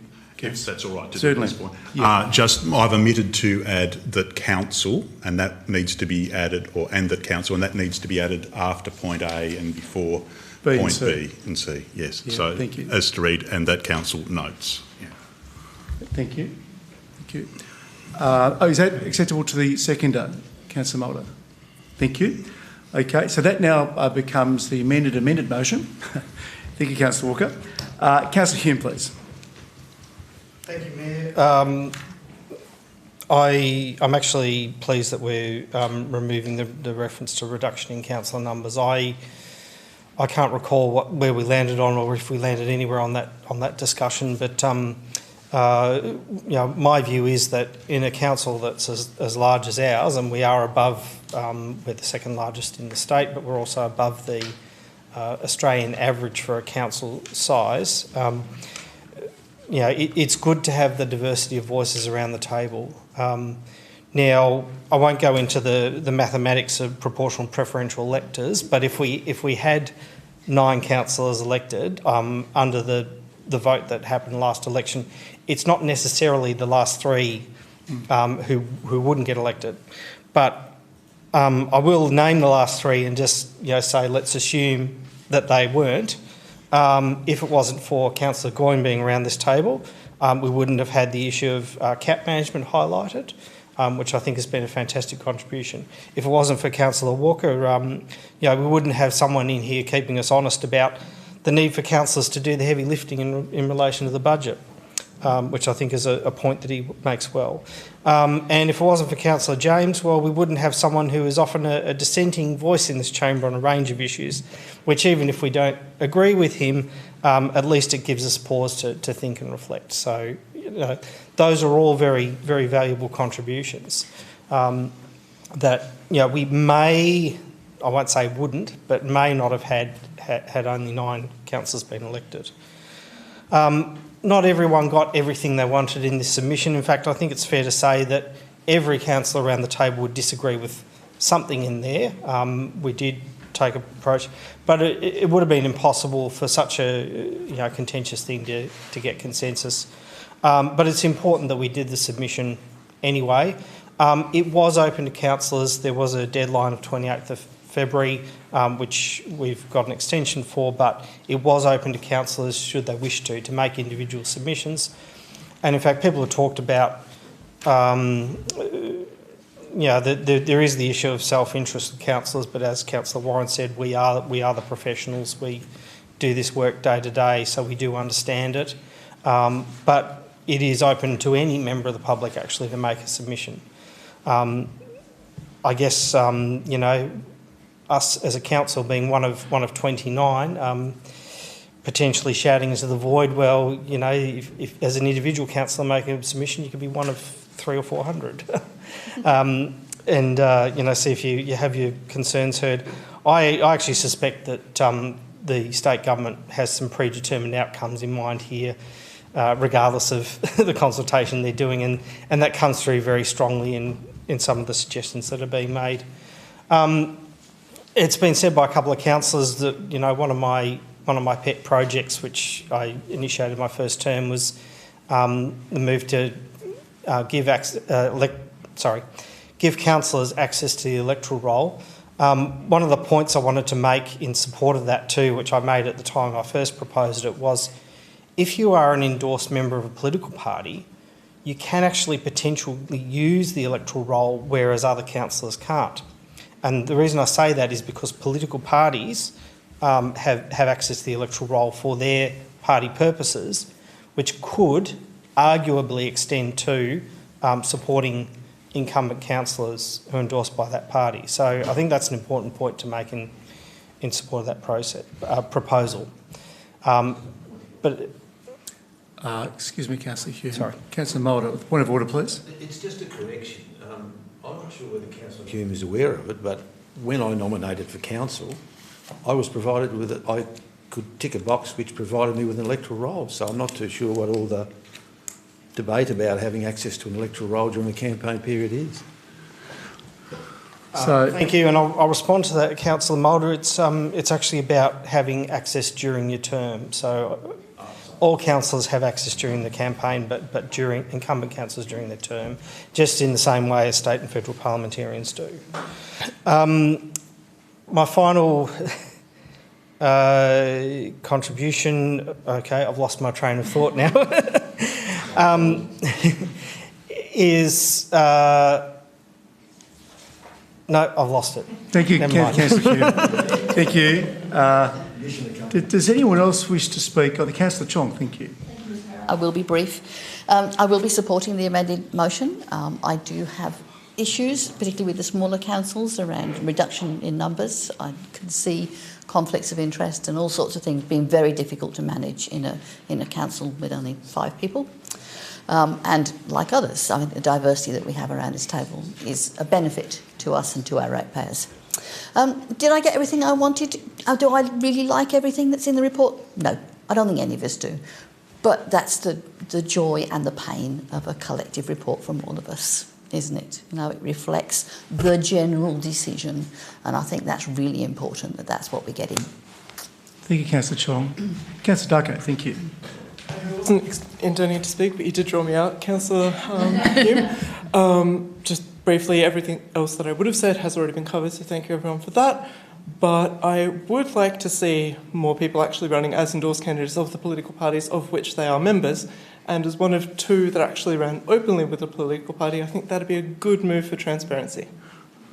Thank you, Councillor Darko. Some are proudly independent, but anyway. Councillor Kennedy, do you wish to speak? Deputy Mayor. Thank you, Mr Mayor. I'll also be brief. I have appreciated the contributions of colleagues throughout the journey to arrive at what is very often a compromise. It feels like a warm-up for budget, doesn't it? We don't always get what we want, but we need to settle somewhere. And I think that that's what this document is about. No, we aren't all going to like everything that's in it. Councillor Chong's exactly right.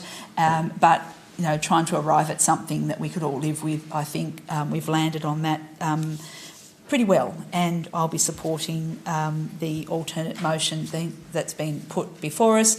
I would like to join with other voices to say that I'm not a supporter of a principle around a reduction in numbers, even though we haven't been specifically asked to talk about that. I think it would be a detraction from councils generally, but I think it's also a deflection from the greater issue of the numbers of councils generally around the state, which government seems unwilling to be able to tackle for, I think, their own purposes. And that's been long running, not just this government. Many governments have been unprepared to walk down that track, mainly for electoral reasons. So I think what we say, you know, will it make a lot of difference? Probably not, though, you know, it's important that we still put something forward nevertheless. I have very strong views about retaining direct election of all councillors, not just the deputy's position, but the mayor's and everyone else's. I think it would be a blight on our democracy to go to a potential scenario where people are awarded positions around a table full of other elected people. I couldn't think of anything worse, and quite frankly, I wouldn't want to be in an environment where a role is awarded by factions or groups. It's not hit out at any one particular council, but we can, you know, have a look around. That would be the reality. I think it would be a dreadful, dreadful environment in which to be involved, and frankly not one that I'd want to be involved in. Electoral roll, Also, I think we need to be clear that it's an electronic copy of the roll, because often you're only entitled to a hard copy as candidates. You can apply for an electronic copy, but it takes time for that to happen, by which time the elections are over. But I understand this is for the duration of the term, but a hard copy tends to be fairly useless. So I would, for the purposes of communication, if that's the intention, so I'm very supportive of that happening, but to make sure it actually happens in a way that is fit for purpose, and also I think supporting our position around elector polls, making sure that they are still achievable. That's so important, that the community is still able to access an elector poll under reasonable conditions, and I think the discussion that we've had around those sorts of things has been really useful as well. So by and large, happy to support the document and the alternate motion, and I seek colleagues' support also. Thank you, Deputy Mayor. Before I call on Councillor Walker, I just like to pick up on a few comments that have been made this evening. And diversity has been front and centre. And I look around this chamber, we've talked about this before, differing views, different parts of the political spectrum, if you like, and we haven't always agreed, and that's not a bad thing. But we've been able to compromise and arrive at decisions in the best interests of our city. We've had a very productive, robust, professional engagement with Michelle and her team to arrive at this document before us. Are we all happy with everything in it? I venture the view that no, we're not. But coming back to the diversity, understanding that this is where we landed with the majority of views throughout the workshop process. It's for that reason that I won't be providing an opportunity to consider the 41 different recommendations ad seriatim. So I'll put the amended motion as it stands. Councillor Walker, right of reply, please. Thank you, Mayor. It's your call. I'm a bit disappointed because I think that at 7:46 we could have probably, used 7 minutes quite productively to have a really a document that has been, totally sort of gone through. And again, it wouldn't be every point. It would only be a few. So there's still a chance to go through it. And I do thank Councillor Mulder's position. I think it would have been fair to say that was probably my position as we started the debate. But given the quality of the debate, I'm now at a point where I won't be voting against my own motion, even though ad seriatim hasn't been granted. But I think it would be a more durable result if we could do that, and it wouldn't take very long. I would say, whilst it's been touched upon, and Councillor Hunter did, I'm aware of people around the table in this term, and certainly people in terms past, that have had a very, you wouldn't say an unsafe workplace, because their workplace has become their home, and that's because those details were just up there in bright lights. People might say, well, it's not there on the council website. Well, okay, but it's not hard to find previous documentation and everything else. That it's everywhere. So if we're fair dinkum, then I think we need to go down that path. I think, we'll see where it gets to with the elector poll thing. I think our residents have been very responsible with that. They've used it once in over 30 years. Give them some credit. The lower trigger is not going to lead to an elector poll a year unless we govern in a way that incentivises it. So, again, I thank you all for your contributions. And I thank my seconder for his contributions and his commitments. I just feel from the debate that I'm not able to follow through on that process, but it is, to me, disappointing we haven't done this ab seriatim. Thank you, Councillor Walker. I'll put the amended motion, and that's in front of us with the inclusion between A and B and that council, B, notes local government electoral reform discussion paper, etc., and C, endorses as it's in front of us. I'll put the amended motion rather, all those in favour? Thank you. Against? So carried. Thank you very much. Moving now on to 8.4.4, special committee appointments. And there's a recommendation in front of us. I'll call for a mover of the recommendation, please. Thank you, Councillor Goyne. A seconder? Councillor Chong, thank you. Councillor Goyne. Nothing to really add as per the officer's recommendations here. Thank you. Councillor Chong. Oh, and I'm sorry, and I would like to suggest that if there are no other people prepared to put their hand up for the copying waste, that I will happily take on that role if it's supported by colleagues. All right. Before we move to the seconder, should we just... Sorry, we'll have the seconder, but then we'll move to nominations. I think might be the best way for those two positions, which is the audit panel and the Copying Refuse Disposal Site Joint Authority proxy. As we know, the Cultural Creative Advisory Committee is being held over, and my nominee for Tasway South, the Deputy Mayor, has graciously agreed to be my nominee on that forum.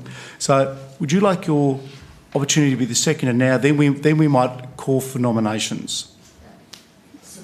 Yeah. Thank you. Yes. Thank you, Councillor Chong. So if you just bear with me here, please, colleagues. We've received one nomination for the Copying Refuse Disposal Site Joint Authority, proxy representative from Councillor Goyne. I know also Councillor Hunter has expressed an interest in being the member of the audit panel. So what I'll do first is just running through... I'll call for someone to nominate Councillor Hunter, please. We're talking about the audit panel. Councillor Chong, seconded by Councillor Warren. Thank you. You're keen to accept that? Thank you. Are there any other nominations to be the audit panel member? There being none. Congratulations, Councillor Hunter. Moving now to the Copying Refuse Disposal Site Joint Authority proxy representative. Councillor Goyne's expressed interest. Is there a mover or a proposer, please? Councillor Hunter, thank you. Seconded by the Deputy Mayor, thank you. Are there any other nominations for this position? I hope October this year is as plain sailing as this. Congratulations. All right, does anyone else want to speak to this, or can we move on?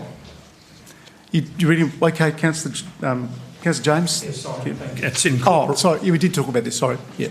Yeah, this is embodied in the motion that's before the chair. Look, may I say from the outset, it's been a pleasure watching Councillor Warren undertake those duties over the years. Look, and I've wondered at times as to where she actually gets the time and effort to be able to undertake these responsibilities. I'm not necessarily talking about this term, but remember, Councillor Warren has been on this council for 8 years, and during that time she has been so active and so much there in advising us and making sure we have all the information available to us and reporting at council meetings as and when it happens. So I personally would like to thank her, and I believe that all those panels that she has been on, all those committees, it's an enormous task. And I personally, and I believe on behalf of the council, would like to congratulate her for that. Moving on now to the page 111, sorry. 1.3. In that, it says, Council is currently investigating options regarding the structure and operation, its advisory committees and working group. And so we are looking at another form that we have used, and that's in the investigatory process. So there are, and I'm coming from this direction, from this angle, if you want to call it that, and that is that if we're going to sort of disband the advisory committees and look at another option, as well as the working groups, then that will come out of the process that's currently before the chair. Of course, the audit panel and the actual statutory bodies that are actually not specifically an advisory committee, although they may advise as such, But those committees that are a statutory undertaking, of course, they will remain as is. But the point I'm trying to make here is that if advisory committees and working groups are going to be obviously not disbanded, but looking at another angle, then I believe one in, or all in, all out. And I'm making that comment in relation to the Richmond Advisory Committee and the other committee, which is the Bellerive Arts Centre. Now, I think if we're going to look at this in its entirety, then those groups are part of the working groups, advisory committees, or a nice thing to have as part of any lease of an establishment which has a collection of people that actually attend that particular organisation. So I'm not going to, obviously, I'm supportive of the motion, but I've taken this opportunity to actually say, okay, we were told that these advisory committees were the bee's knees. They were the ways we needed to go. And we gave it a go, and it would appear now that we are looking at another option. So I look forward to seeing what comes out of that, and in particular, all of these committees, if they're going to be looked at and if they may be disbanded and put under another sort of umbrella, then that be it. So I seek Council's support for the motion as before the Chair.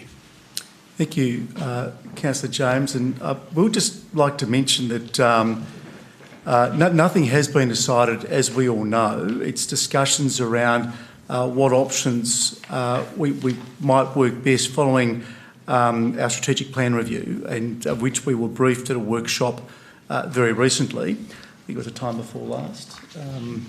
They all sort of seem to meld into each other.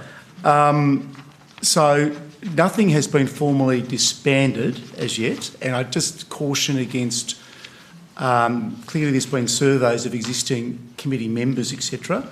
But there was three options that were put to us, and based on that conversation at a workshop, the CEO was to go back with his team and further explore one of those options, which we're really not in a position to talk about publicly at this stage because we haven't landed a decision that will be made back in this place. Anyone else wish to talk to this one? Yep, thank you, Councillor Gore. It wasn't quite a valedictory, but thank you for your service on those many committees, Councillor. Well, I think there was 8 plus the Libraries Board as well, is that right? Excellent, all right. Well, thank you very much. Moving now on to item 9.1, which is a notice of motion standing in the name of Councillor Goyne. Is there a seconder, please? Councillor Walker, thank you. Councillor Goyne, the floor is yours. Rare do I get two seconders. I'm excited now. Fellow councillors, I just want to be clear from the outset that this is not an argument about fire safety. Bushfire risk is real and our responsibility to protect life is paramount. What I am questioning is whether blanket closures of public open spaces on total fire ban days is the most proportionate, evidence-based and effective way to manage this risk. This motion comes about due to concerns from recent closures of public open spaces, including the Waverley Flora Park, Bedlam Walls, Pilchers Hill and Mortimer Bay. Parts of the Meehan Range will also be included once signage is installed. These areas are closed for the duration of total fire ban days. What concerns me is the threshold at which government overrides personal autonomy and whether this approach is proportionate, consistent and evidence-based. It is important to note that the last two occasions these areas were closed, these closures were not explicitly recommended by the Tasmanian Fire Service. Our highest priority area identified in this plan was not closed because we had not installed the signs yet. Temperatures on both days were below 25 degrees. There was some wind, but the conditions were not considered extreme. No other councils closed public open spaces on these same days. This raises legitimate questions about why Clarence is acting differently and why now.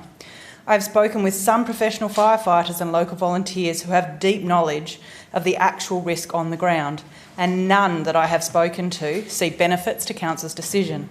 In fact, some raise very valid concerns that making the assumption that residents have adhered to these closures and that the parks are empty could actually foster complacency that might put lives at risk.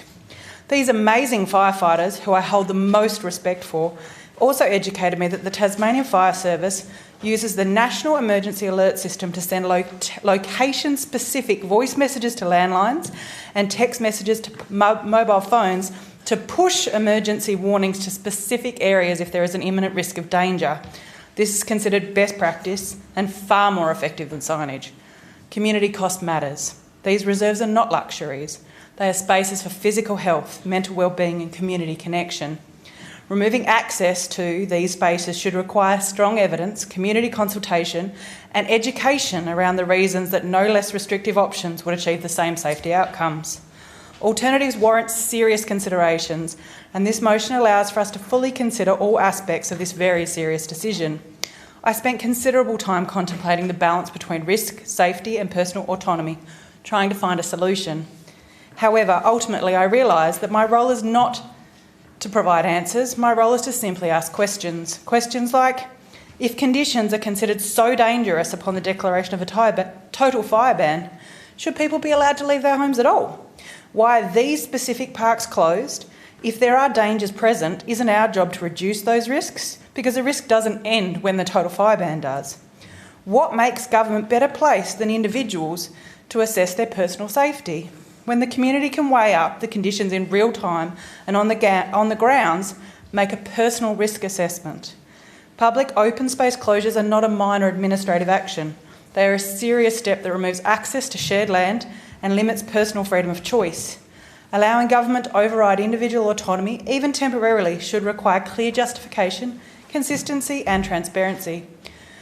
Without that, public trust is eroded. I am not advocating recklessness. I am advocating for proportionality, evidence and open discussion. This motion simply reopens the door for these conversations, and I seek my colleagues' support. Thank you, Councillor Goyne. Councillor Walker. Thank you, Mayor. I'll be brief. No, I really will be. The bottom line, I think, is we note here that in the CEO's comment that council approach is based on best practice advice related to risk of fire management considerations. This is just calling for a workshop. This will be an opportunity for us to understand that advice. May even sway Councillor Goyne, Mayor. But I think it's really useful for us to understand what other councils are doing, because we talk about consistency here, but again, if there's some different approaches on this, that may lead to some, desperate sort of outcomes. I have a little bit of concern about being the council that cried wolf as far as total open space closures, given the days we've had this year and when we might have potentially a catastrophic event. But I don't know. So by having the opportunity in a workshop environment to ask questions, to learn, to understand what other councils are doing, I think will be really valuable, and that is effectively all that is coming from this. It shouldn't be seen as a slight on the decision-making process that got to this council taking that direction. It's merely understanding and sort of weighing up the public process and needs. So I encourage colleagues to support it. Councillor Hunter, please. Okay. Thank you, Councillor Goyne, for bringing this motion forward. Now, at face value, this seems very benign. It's to have a council workshop. Now, as many of you know, I do have experience in bushfire planning, hazard reduction burning, and bushfire reduction community programs. So I'm coming at it from that perspective. Now, I just want to point out that closing public open space on total fire ban days, or in any situation, but particularly to fire, it isn't about autonomy necessarily and ensuring that you can get people out of reserve in time.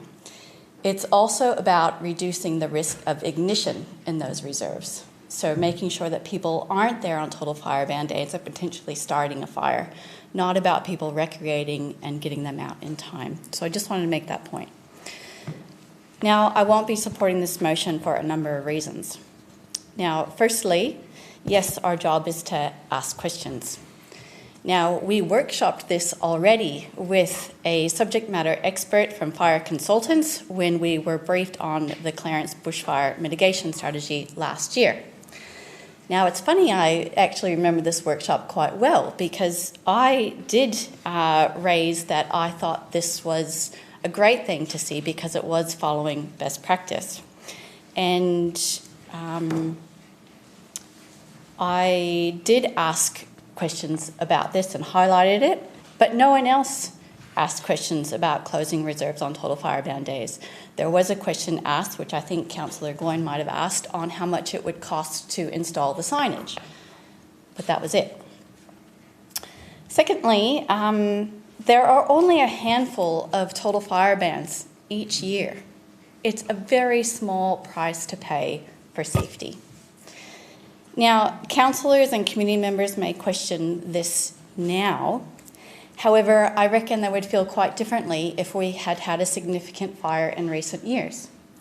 Now, public sentiment and concern depletes after about 5 years post a significant bushfire, and we haven't had one for a number of years.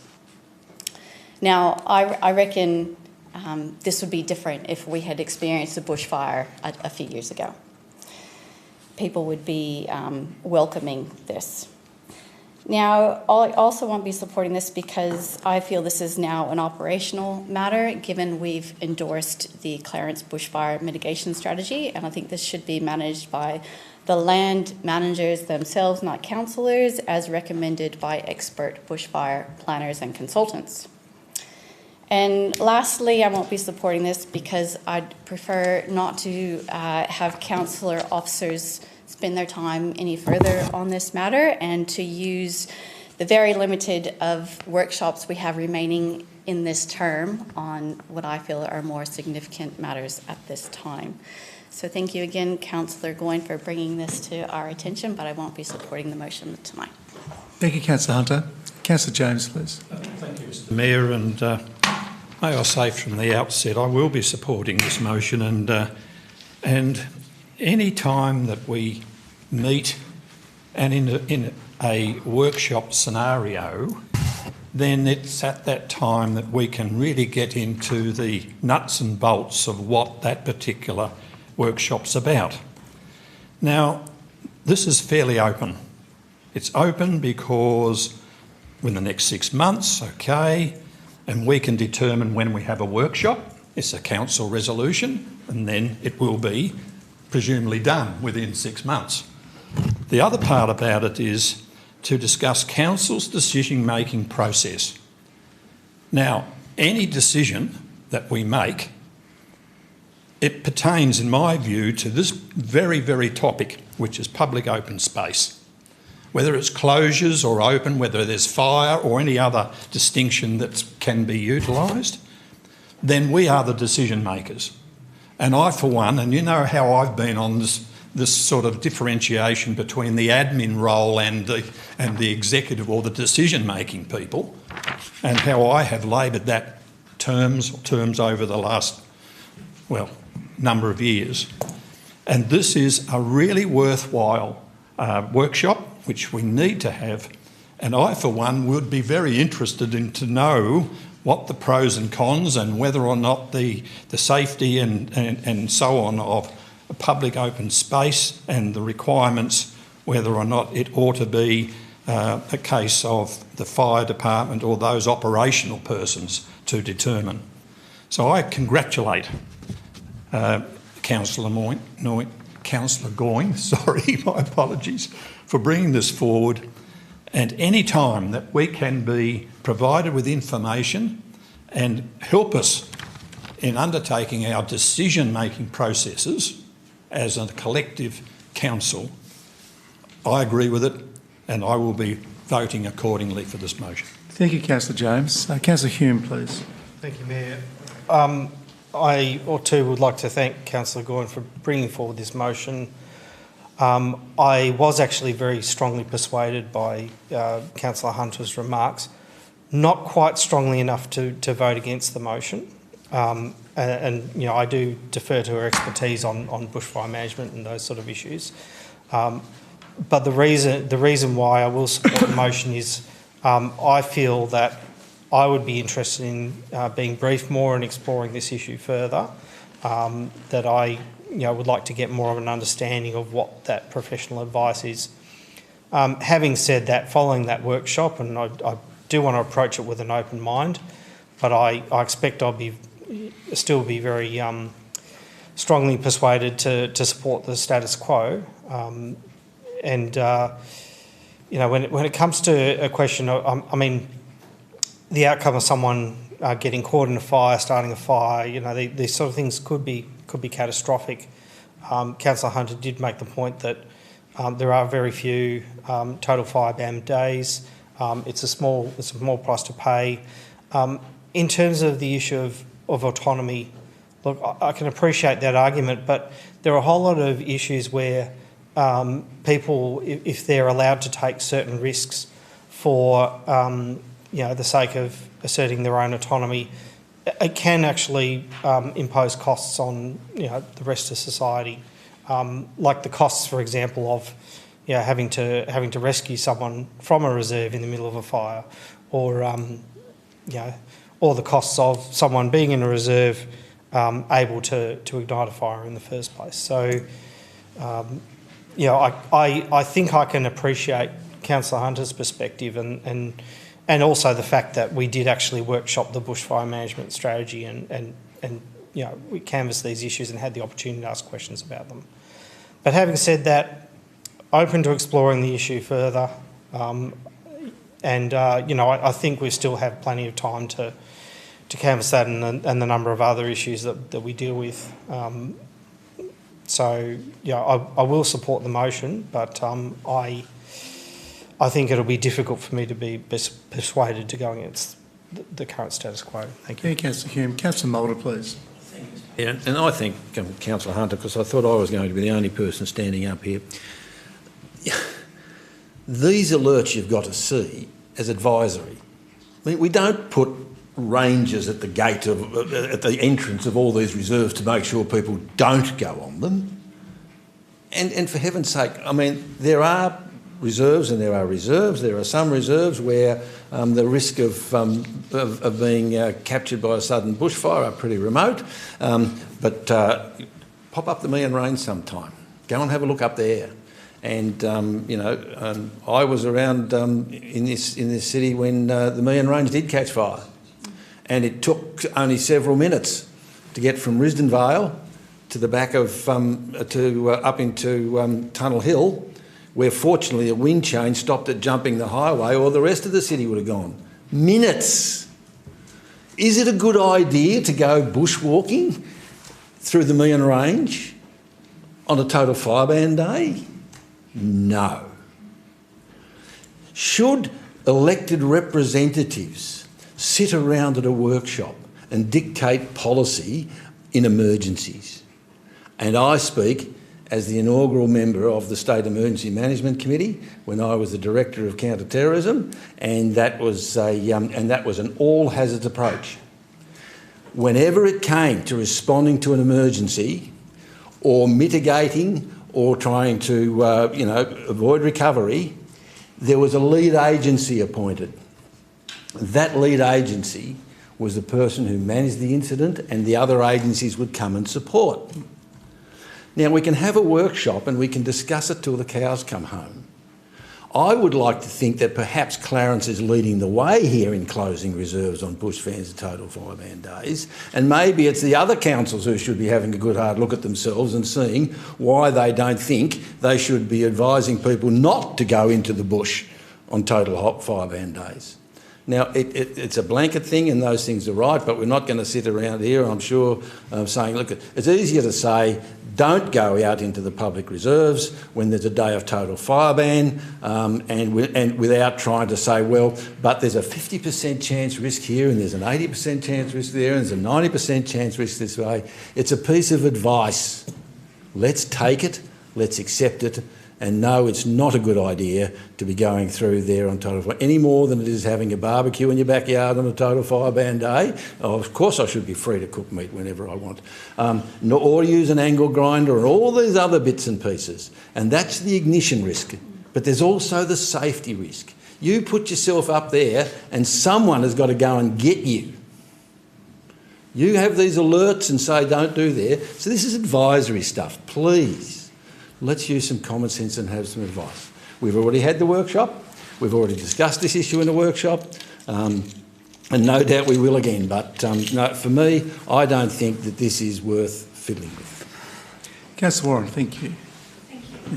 Thank you to Councillor Hunter for pretty much articulating my position, particularly the risk of ignition, and to Councillor Moulder for my other point I was going to make about you cannot know on the ground what the conditions are in the greater area. So it's difficult for an individual to make an informed decision. Councillor Walker read out the bit about from the CEO's comments about us following best practice advice, or advice that this was best practice.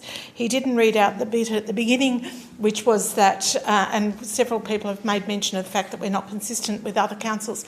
Other councils closed their areas earlier on just what was it, the high fire danger rather than total fire ban.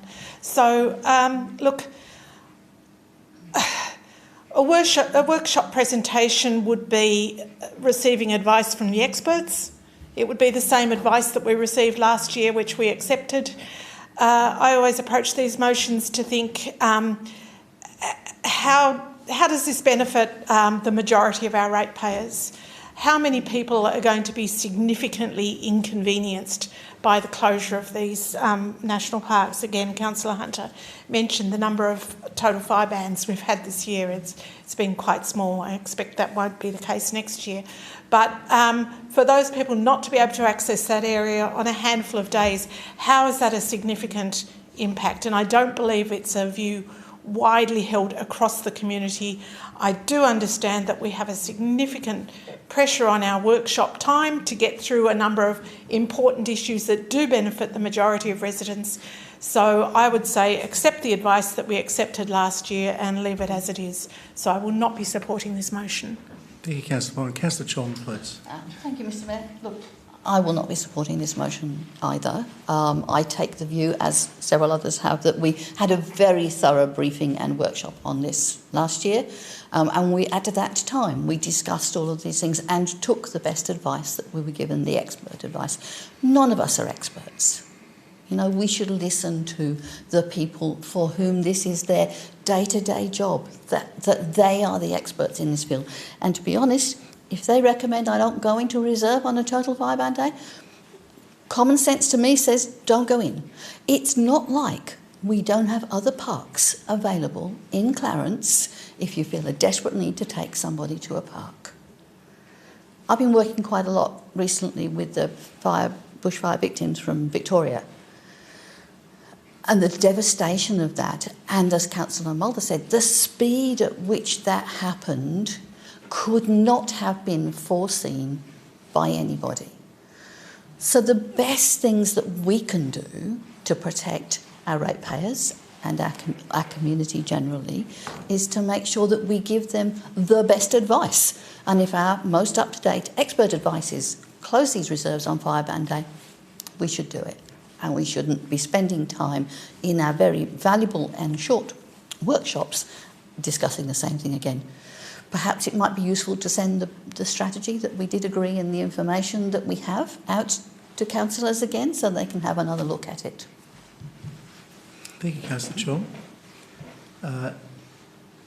Anyone else wishing to speak to this motion? Deputy Mayor.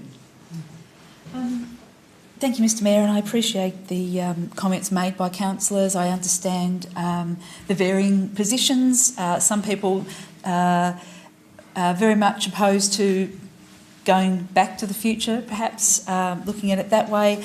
Others seeing it from a different perspective in terms of potentially enlightening themselves with information that they might consider to be new, that they might not have actually considered at the time when the initial policy was adopted. Those things happen and they're legitimate. I know that these are not debates that are constrained simply to Tasmania either. Councils in other states have similar debates around making a decision, getting the balance right between public safety, the fire danger rating system, what parks and reserves they close. Some of them do a blanket approach, some of them do a spot approach, specific ones only that are targeted in when you have certain alerts. So for me, I'm probably more in the same position of Councillor Hume. I don't have an opposition to hearing some more detail. I'm not certain that it would change my position around where we currently sit in terms of the policy that we've endorsed, but I certainly would be, and I'm always happy to look at new information with open eyes. And I think that's the important thing. It would need to be new information that would be an adjunct to the detail that we've already seen when we went through the policy process previously. So I'm happy to support on that basis. I don't think it needs to take up a huge amount of council time and resources to, hopefully it's targeted to the sorts of things that maybe we didn't already look at. I'd hope that my input, for what it's worth, is that I hope that if this motion is successful, it's very much funnelled into the sorts of things that maybe we didn't consider, or perhaps we didn't explore sufficiently enough, if that exists. So I'm happy to look at things with open eyes, freshly, as part of a workshop, and I wouldn't think it would be too burdensome to do that. So on that basis, I'm happy to support the motion. Right, thank you. Right of reply, Councillor Gordon. Thank you all for your contributions. I consider endorsing the closing of public spaces to be my greatest failure so far on council. I'm aware it was workshopped. I'm not sure I was asleep at the wheel. And honestly, without first fully comprehending exactly what the triggers were to make these very serious decisions, this motion is setting to right the wrongs and the failures of my due diligence. I'm just going to address some topics that have been brought up by colleagues. These aren't advisory signs. This is a part of the public bylaws that you can get 10 penalty units, up to over $2,000 in fines. We have already had 2 total fire bans so far this year, and also the ocean poses far more risks. We don't close our beaches. So for me, closing public open spaces should be a last resort. This motion gives an opportunity to better understand the pathways to this decision, which I might add the CEO himself could not answer, and took the question on notice last council meeting when I asked what exactly were the triggers for these public open space closures, despite these places being closed under his authority. This is not about doing less, it is about doing better. It is about understanding better, about managing bushfire risk in a way that is proportionate, evidence-based and respectful of the community's right to access public land. We shouldn't get to make these decisions. Councillor Mulder said that we should, allow somebody else to make these decisions. However, how can somebody in an office know better than me present in these parklands? How can somebody who's made a decision last year understand what's going on the ground today? And my experience is mainly with Mortimer Bay. However, the problem with Mortimer Bay is... Yes, Councillor Mulder. I am being very much misrepresented. I am not suggesting... What I was suggesting was that the experts in this field, not some bureaucrats behind an office, but the experts in this field were doing it, and I feel I'm being misrepresented. Misrepresented, okay. Thank you, Councillor Gordon. So the experts that I've spoken to are the firefighters. And I also want to address the concerns about fires being lit in these parks As Councillor Hunter would be well aware, we've had multiple fire incidences outside the parks. Most of them have actually been on roadsides, risking our peninsula. So whilst this may be taken into consideration, these fires can start any day. These risks exist the day after a fire ban. They exist the day before. So if these closures are necessary, I want to be able to understand every facet of these decisions and ensure that we have explored every possible alternative. This motion simply facilitates more space to explore these options on what makes government better placed than individuals to assess personal safety, risk and autonomy. I seek colleague support. Thank you, Councillor Goyne. I'll put the motion as it's presented here tonight. All those in favour? Those against? So lost. Thank you. Moving now on to item 10. Councillors' question time. 10.1, there are no questions on notice. 10.2, answers to questions without notice previous council meeting as listed in the agenda. 10.4, questions without notice. Are there any questions from the floor? Starting this evening with Councillor Kennedy.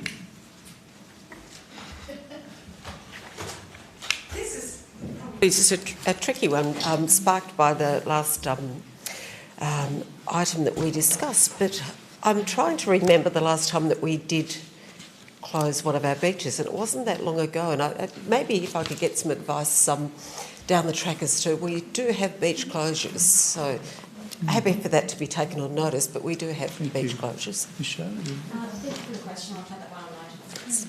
Councillor Chong? No, thank you, Mr. Councillor Warren? Councillor Darko? Councillor Goyne? We were on a roll, sort of. I'm sure we're all aware of the recent concerns regarding lead exposures on this side of the river from the zinc works. When I asked some questions from Council, I was directed to the EPA website. Can I ask whether we have expressed concern, particularly in our open spaces and our children's playgrounds, because as we know there are 0 levels of safe exposure to lead, and do we know if any of our parks, children's parks and playgrounds, have been tested? Mr. Graham? No, I'll need to take that one on notice, thank you, Mr. Mayor. All I can say, and this is going back to the question that Mr. Mars asked, I've just found the letter that I signed today. I'm sorry I couldn't find it early enough this evening. As we know, the EPA are monitoring the sites to understand whether there's been any changes to environmental or health risks. So while the smell is not physically located in our city, testing is conducted in and around our community to understand potential lead dust issues. And from my perspective, I expect regulators to ensure they're providing the very best contemporary advice to the community, particularly on issues that involve public health. And that's why you were directed to the EPA's website, which is updated regularly. And also there's clearly a requirement on the smelter itself, the business, to ensure they're meeting their requirements under all those particular acts and health and environmental requirements, that they meet that, and respond appropriately to any advice provided to them by public health authorities.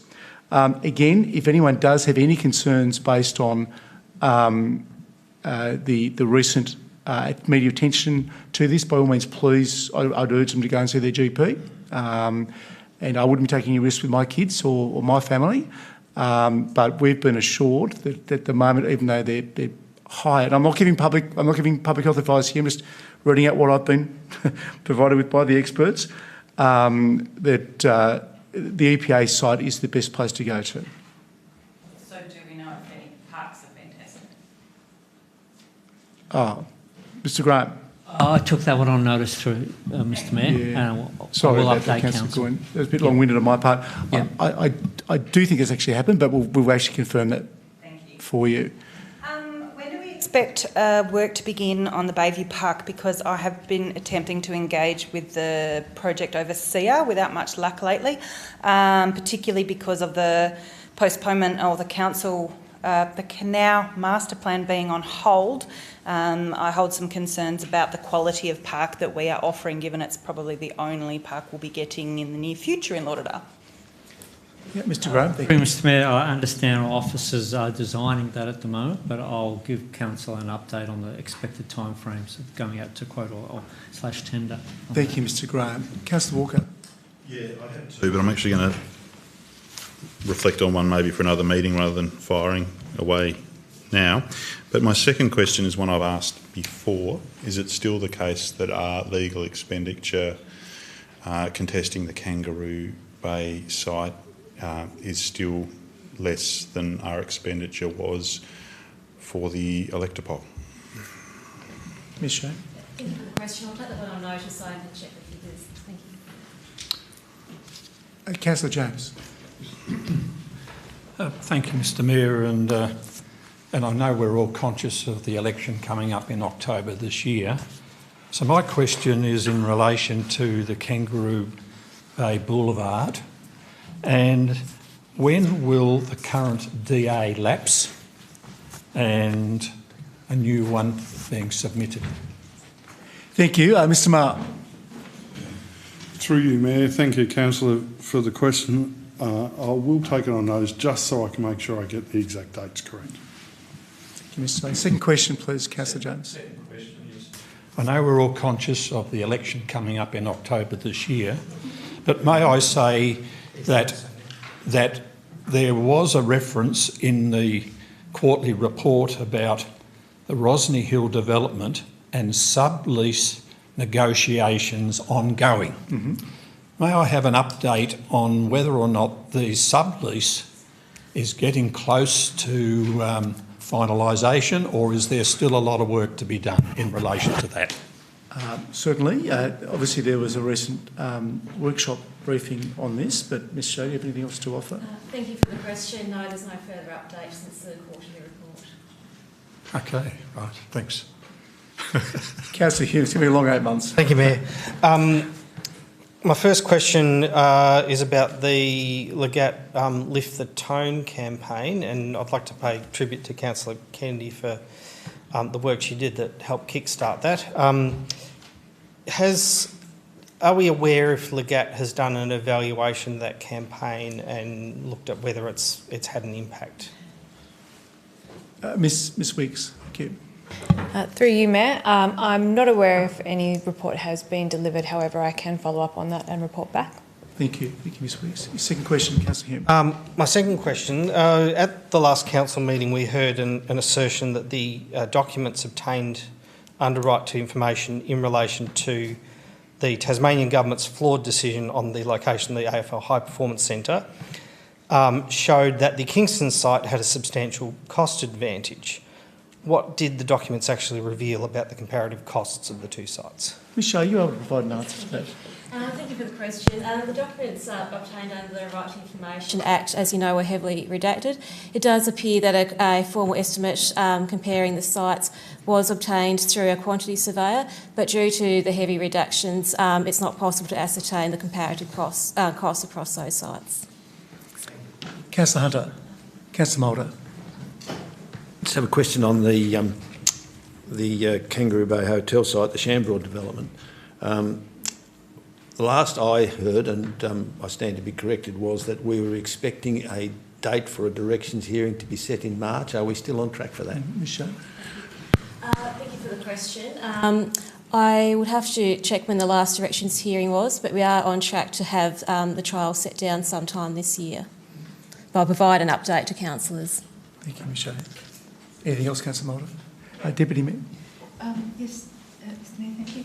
One of my questions has been asked by Councillor Hume, so I just have one, which relates to a deputation I think we had at a previous meeting around the location of water stations across the city. There is mapping of water stations that are provided by Tas Water, and they have an online mapping station. I think the response we received was that at the current time, Council doesn't provide a public mapping system for the ones that Council has installed. And I'm just wondering if that's something Council would consider and for that to be made available on our website. Thank you, Deputy Mayor. Mr Graham?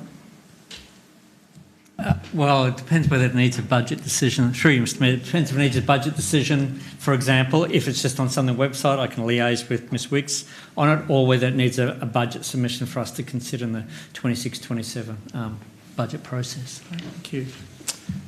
That's all right. Well, I note to call for now for a motion to move into closed meeting. Thank you, Councillor Warren. Seconded, Councillor Chong. I will put the motion.